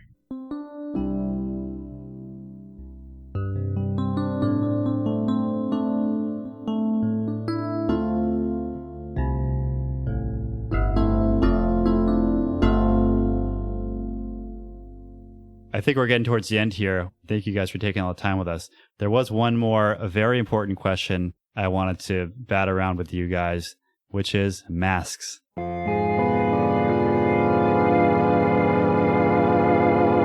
What do we all think about masks? What can they do? What can't they do? I have my ideas, but you guys are the air quality guys. Let me open that up to you and see what you think. I will just say, if you have a mask on, it does not block your sound, so be careful. If you do have one, people can still hear you.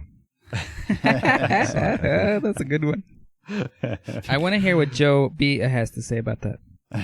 Well, I've got my whole kind of conspiracy theory, which maybe I'll finish with that. All right, let me go first, and then you guys can react to me, because I'm probably the most conservative on this one. Yeah, because what I say is going to discredit the entire thing that we've just done. All right, well, I'll go first. And remember, I'm coming at this from a background in healthcare design, hospital design. I worked exclusively on hospitals for about 7 years of my career. And so in hospital, there is this mindset of infection control, of this person's infected in this room.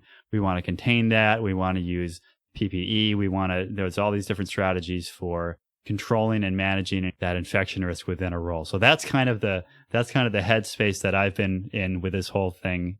Obviously, when you go into the world, it's a very different situation, but I'm kind of predisposed to this concept of infection control.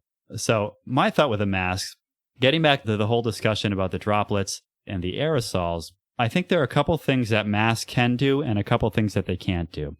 First of all, talking about droplets, right? People are saying if you social distance 6 feet, then you don't need to wear a mask because, you don't have that risk of these droplets getting to you, or at least it's a very low risk. I don't really buy that. I think that there can be a risk, as we've talked about, both from some smaller particles going a little further and being exposed, as well as obviously a sneeze or a cough or something, which, as we said earlier, can project these particles much further. So for me, with the droplet risk, there was this meme going around that if neither of us are wearing pants and you pee on my leg, then my leg gets wet. If I'm wearing pants and you pee on my leg, then my leg gets a little less wet. If you're wearing pants and you pee on my leg, then only your pants get wet and, my pants don't get wet. So that's kind of the idea, the way that I look at masks is that, my mask protects other people and other people's masks protect me. But again, it's, I think, a modest amount of protection. I've read some people who say that with these larger droplets, the mask can stop maybe 50 to 90% even. And again, those particles then could become aerosolized and stuff too. So there could be some mitigation of the aerosol control as well. But that's my thought on that. But what masks can't protect against, and some of the studies where people are like, oh, look at this study. These people wearing masks and this guy still got it. The mask didn't do anything. What the masks don't protect against very well is this airborne infection, right? Because if you imagine if you're smoking a cigarette with a mask on, you blow the smoke out. If you have one of these little cloth masks on, the smoke's still going to come out and still going to go out into the room. Maybe it filters a little bit of that, but not much. So to me, the mask can provide a little bit of protection from this airborne risk, but if you're in a space with somebody for 4 hours, and if this airborne transmission is a viable path, then the mask isn't going to do much to protect you at that point. So I'm not saying that a mask, these little cloth masks protect you in all these different situations, but I think it can provide some protection against droplet spread if the person who's infected is wearing one. So I'll stop there and let you guys tell me I'm wrong. And hold on, one more thing. Even outside, even outdoors, I think that's possible. Outdoors is much more of obviously you have much more air movement, much more dilution and everything, but even outside, I think that mask can provide some degree of protection. Really quick, I try not to put myself in situations where, I guess in general, I like my space, so it's kind of nice. But regarding the masks, my general take, for the most part, I am okay not wearing one. If I want to go into a store and they require it, I put it on. But as far as it being useful, my mask, my mom made me my mask, and I think she's not a horrible sewer, but it is just more or less 2 pieces of fabric. And, it's not sealed all around my face. It's not form-fitting. So obviously, even breathing, it escapes. A lot of my breath escapes, hopefully. Otherwise, you don't want to just be rebreathing your own air. So on the mask, I'm sure there is some, they're obviously useful. If you have the right mask, it's more useful. If you buy one of the power fan assisted HEPA filter masks, obviously that would be probably the best thing to do. If you wanted to be sure, you would buy a power assisted HEPA filter mask. Yeah. And I guess I should clarify that what I see masks is doing, it's not that you have any less particles maybe getting out there, especially airborne particles, but I think that it can stop the trajectory of especially larger particles from coming out and spreading within that 6-foot radius or that 27-foot sneeze distance or whatever. So it's kind of one angle of attack, but it's not a saving grace for this whole thing. I don't think if we all wear masks that this thing goes away in 2 weeks or whatever people say, I go next. So this is where my conspiracy nut job comes out. I believe that it's all about conformity. It has nothing to do with science. Maybe it provides some protection, but I'm also of the opinion that this COVID spread is as dangerous to certain demographics as the influenza is, and we never bother to wear masks when it comes to that. I don't really like to rely on studies all that much because oftentimes they get debunked by somebody else, and who knows who's lying, who's not lying. But one of the recent things that I saw, just to support my hypothesis, is that the masks are not effective, especially for smaller particles or aerosols, is by a couple of PhD doctors from University of Colorado that have just come out 2 days ago and said that masks for COVID-19, not based on sound data. And their names are Margaret Sietsima and then Lisa Bruchot, and she's retired, I believe. She just retired last year from the university. And they're both PhDs and immunologists. So this was their sort of expertise. And then I've also seen some doctors, especially like emergency room doctors, and even, and there are not many. I mean, obviously most of the doctors take the official narrative, but there are some doctors who say that we don't wear masks because the only reason we wear masks is because we don't want our spit, when we have someone cut open, we don't want our spit to fall into their open wound and infect them somehow. So there is that evidence that, but again, it depends on the size of the particle. So if we're going to say that we need at least Merv 14 to get 90% of this virus under control, then we know that for sure that your masks are useless.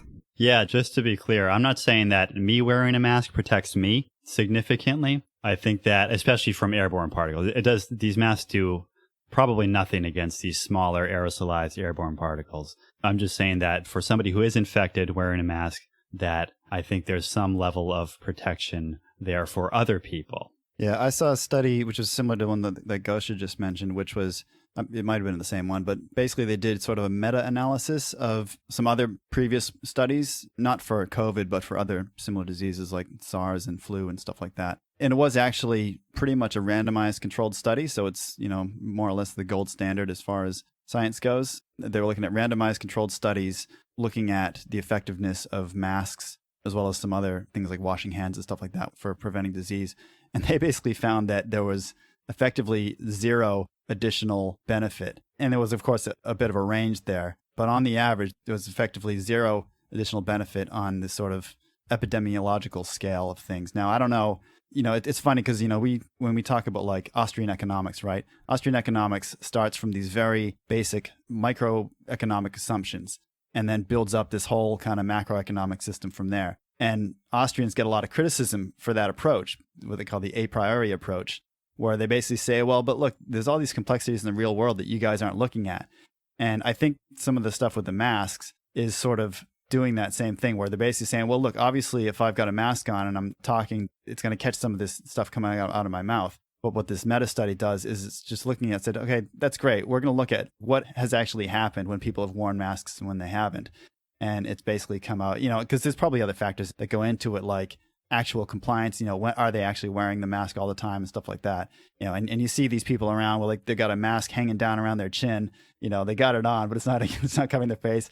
It's not fitted at all to their face. So they're just blasting stuff out the sides of it or whatever. So just to sort of second what Gosha said, I think I agree that a lot of the mask stuff, even though, yes, it has a sort of a priori reasonability to it, it does sound like a reasonable assumption to make. And you know what, realistically, it's like, what's the cost of wearing a mask? It's a little bit of you look kind of weird, but these days it's like the cool thing to do. So I don't know. Again, I'm in a place here in Australia. We have 0 cases.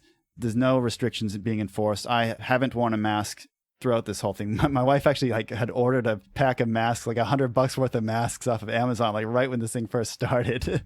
So we've got these like surgical masks sitting in a box somewhere that we haven't actually used. So I haven't been immersed in that culture of mask wearing, which you guys have over there.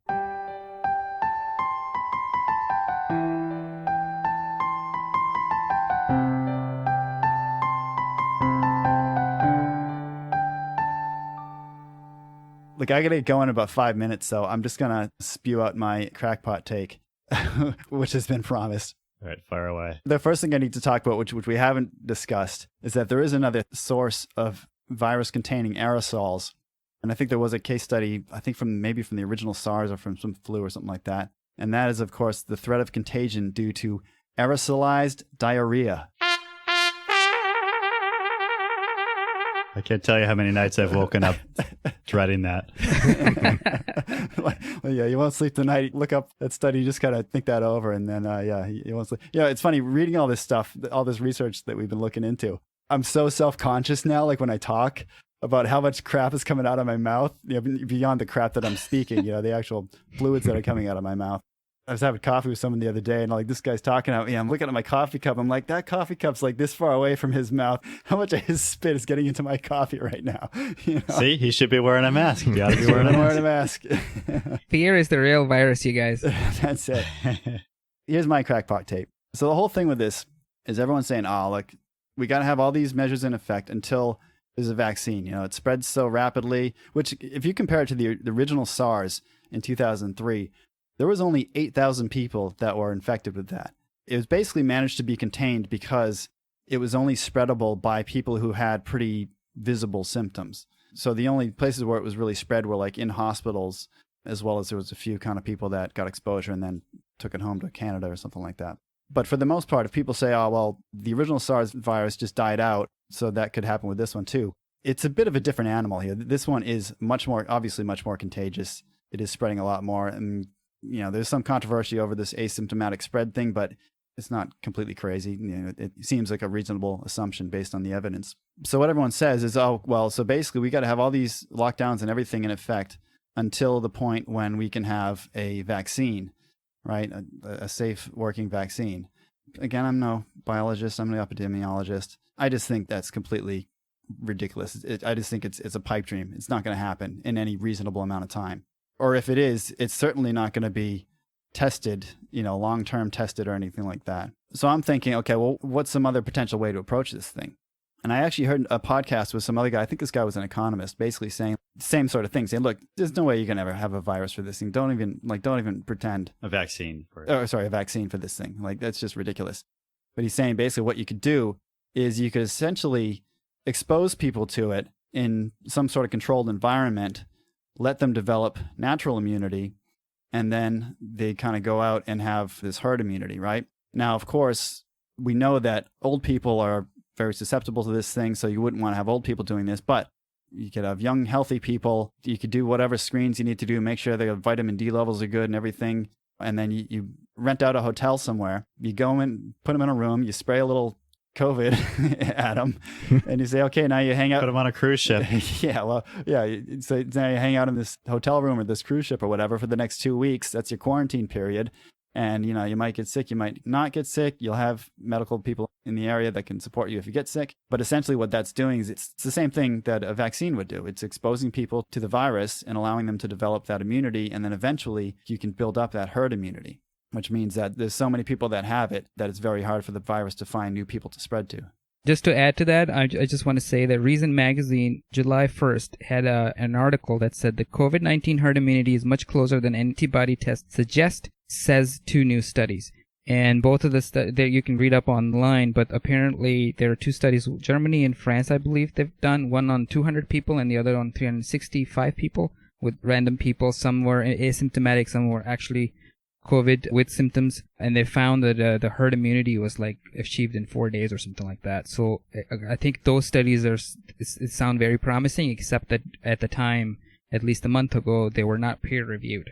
So an article does mention that in there. So I hope that is a good news, and if that's the case, then I think we may be on the right track there.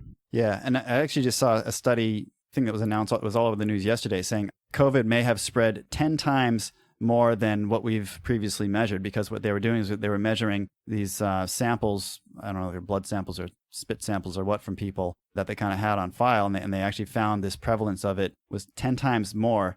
So 10 times more people have been infected by it than what the current stats show, which implies that it's actually 10 times less dangerous, right? Because you got that many more people. If you're looking at the sort of, case fatality rate, case hospitalization rate or whatever, the actual number of cases is that much higher, then the actual real danger of it is much lower. And it also means that you have a lot more immunity already in the population. And again, it also means that a lot of people are just not as susceptible to getting sick from it. Another point I just want to make around this is, when you start talking about herd immunity, people say, oh, well, but we don't know if the immunity is going to be long lasting or if it's just you get immune and maybe 6 months later you can get reinfected.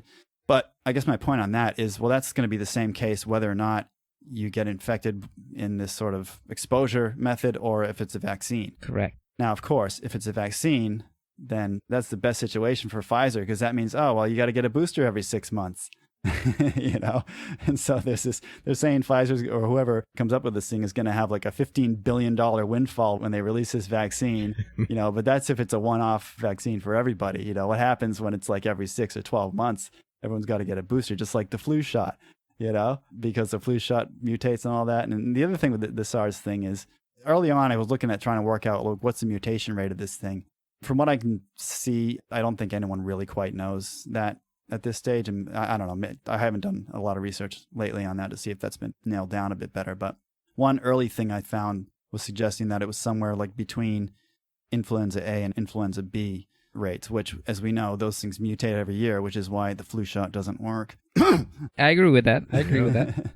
But it's regardless of whether the flu shot works, it's why you're supposed to get a new flu shot every year, because the idea is that you're getting a new strain of the virus every year, right? Which the scientists hope matches whatever actually happens to be going around in the society. So my crackpot take on that is basically that sort of thing, saying that you send kids to school. We know that kids have very low susceptibility to getting dangerously sick from this thing. And now, of course, yes, there are kids who have gotten sick. No kidding. Look at the statistics. It's a vanishingly small number. And if you're worried about that, there's things you can do. There have been studies showing that vitamin D deficiency is a pretty big factor in susceptibility to this thing. Rhonda Patrick is someone who has done a lot of good work summarizing a lot of the papers that are out there and a lot of the research that's out there on different susceptibilities and stuff like that. So theoretically, you send kids to school, someone's spreading COVID, it could have this effect of conferring immunity on them if they're getting exposed to it in a small enough dose that they don't get. That's another thing we haven't really talked about too, is that we've mentioned this infectious dose. Obviously, if you're with someone in a hospital room for 12 hours and they're coughing all over the place, you're going to experience a bigger dose of this thing than if you walk into a shop where someone's had it in the last half hour and get a smaller dose. And basically, there seems to be a threshold where under a certain dose, you're effectively going to develop immunity without getting symptoms. What that dose is, we talked about this quanta or the infectious dose earlier. It's going to vary wildly for different people, but it seems to be that kids need a much higher amount to get sick compared to old people seems like a pretty low amount of the virus to get sick. So that's kind of my thinking, is that, now I'm not saying that you should just willy-nilly send kids into a place where the virus could be and expose them. Like, that's no way, you shouldn't be doing these biological experiments on kids, Yeah, don't do that. It probably doesn't need to be said, but the reality is it's a natural experiment, really. Some kids are going to go back to school, some kids aren't. And we've talked about ways you can try to mitigate that risk. But at the end of the day, life is risky, things happen. And I guess we'll find out what happens once these kids all start going back to school.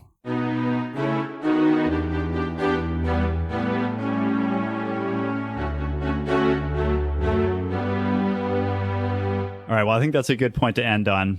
Goshi and Joe, thanks so much for taking the time with us today. I really enjoyed having this much of a technical conversation on this topic.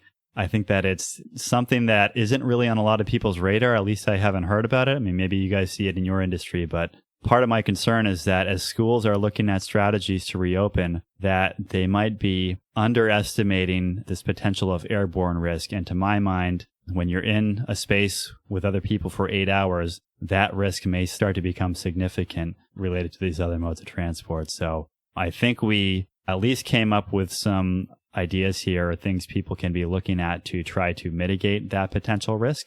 And hopefully, as people are sending their kids back to schools, they can get some kind of reassurance from their schools about what they're doing and ways that they can manage their HVAC systems to hopefully help combat this thing. So thank you, Goshi and Joe. Thank you, Tim. Thank you, Joe. Most welcome. Thank you. Well put podcast, and we always enjoy you guys listening to you guys. Thank you so much. Thanks. Sorry, before we go, do you guys just want to say something quickly about your podcast? Engineering.tech. I'm disappointed. I don't know if you remember this, but when you guys were setting this podcast up, I had suggested a name which you guys didn't take. Do you remember what it was? I think there was like 50 different names that were suggested to me. Although I must say the name that we've chosen was an inspiration that we got from the name of your podcast. Oh, I know. I appreciate that. Yeah, I definitely could. We'll sign you guys on as a sub-consultant, I guess, on our future podcast. There you go. Yeah. We'll be happy to join. So the name, my name for your podcast was, you got two guys, two HVAC engineers, right? Talking about libertarian topics and stuff. So the name I came up with was Blowing Hot Air. Huh? I remember that, yes. I remember that now. That's hilarious. That's pretty good. Yeah. See, how could somebody take us serious if we had a podcast name like that? That was my issue. Maybe that could just be your tagline. Maybe you should just, just tag that on I the think end. we can incorporate that. Here's Goshi and Joe blowing hot air. Over and over. That's really good. I love it. We're going to start using that, Joe. I'm all in. Well, thanks a lot, guys. Hopefully some people will go over and check that out. If you like the technical content on this episode, you guys do get into some really cool technical topics about all kinds of things, not just building and engineering related, but you're kind of looking more broadly at the world of tech and some of the intersections with some libertarian ideas. That's right. All right. Thanks a lot, guys. Bye. Thanks. Yeah, bye.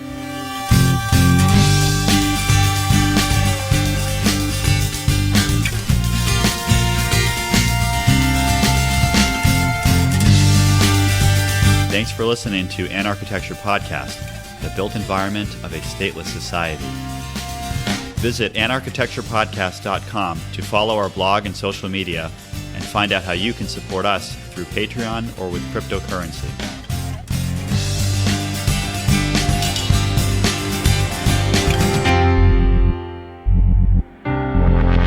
Yeah. Can we save that? Let's save that for the episode. Maybe we just start rolling, huh? Because I think we could have it. We should discuss that in the episode. I thought we were rolling. Oh. I don't know. What do you think, Tim? Are we rolling? I yet? want all my jokes back. I want to use them. We always do outtakes at the end. Okay. So the best jokes make it to the outtakes. Generally, it's like I wanted to start by talking about, there's this whole controversy about, is it transmitted by droplets or airborne, aerosols or surface spread? Like, It is all a hoax. or is it all a hoax? So this is what Joe said beforehand. He said this whole email, and I think the way I want to kind of set this up, it's all a hoax. Do you really believe that, or no? Are you No, I'm just totally kidding. This is a really short I'm sorry, interview. I have to ask that question when I'm talking to libertarians. You never know, right? You never know.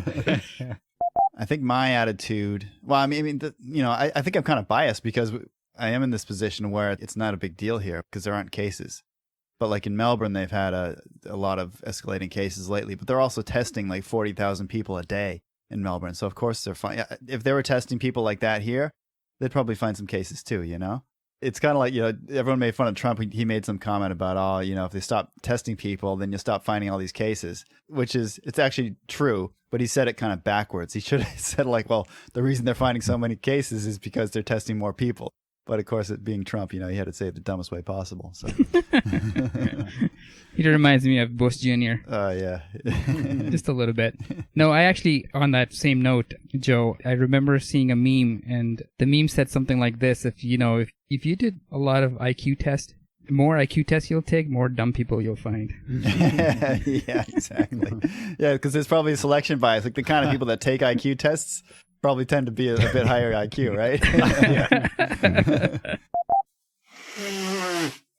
After Joe's done blowing his nose. You got the COVID over there, Joe? We had school holidays for like 2 weeks, and then the kids just went back to school this Monday. And my kid, he went over and slept over at a friend's house for 2 nights, the previous Thursday and Friday. They camped out. And then Sunday, he comes down with like a fever and coughing and everything. So his first 2 days back at school, he was homesick.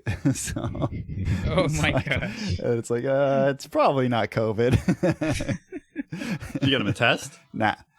I've had like a sore throat the last couple of days too. It's like, Just super spreader. Again, I'm like, nah, I'm not.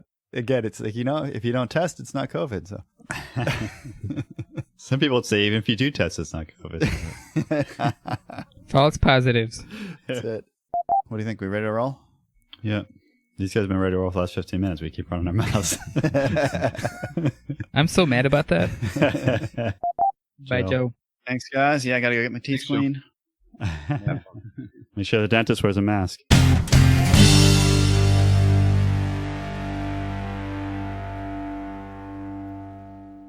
Please subscribe to us via iTunes, Stitcher, Google Music, and YouTube. And visit us on engineering.tech. This was Engineering Tech Show.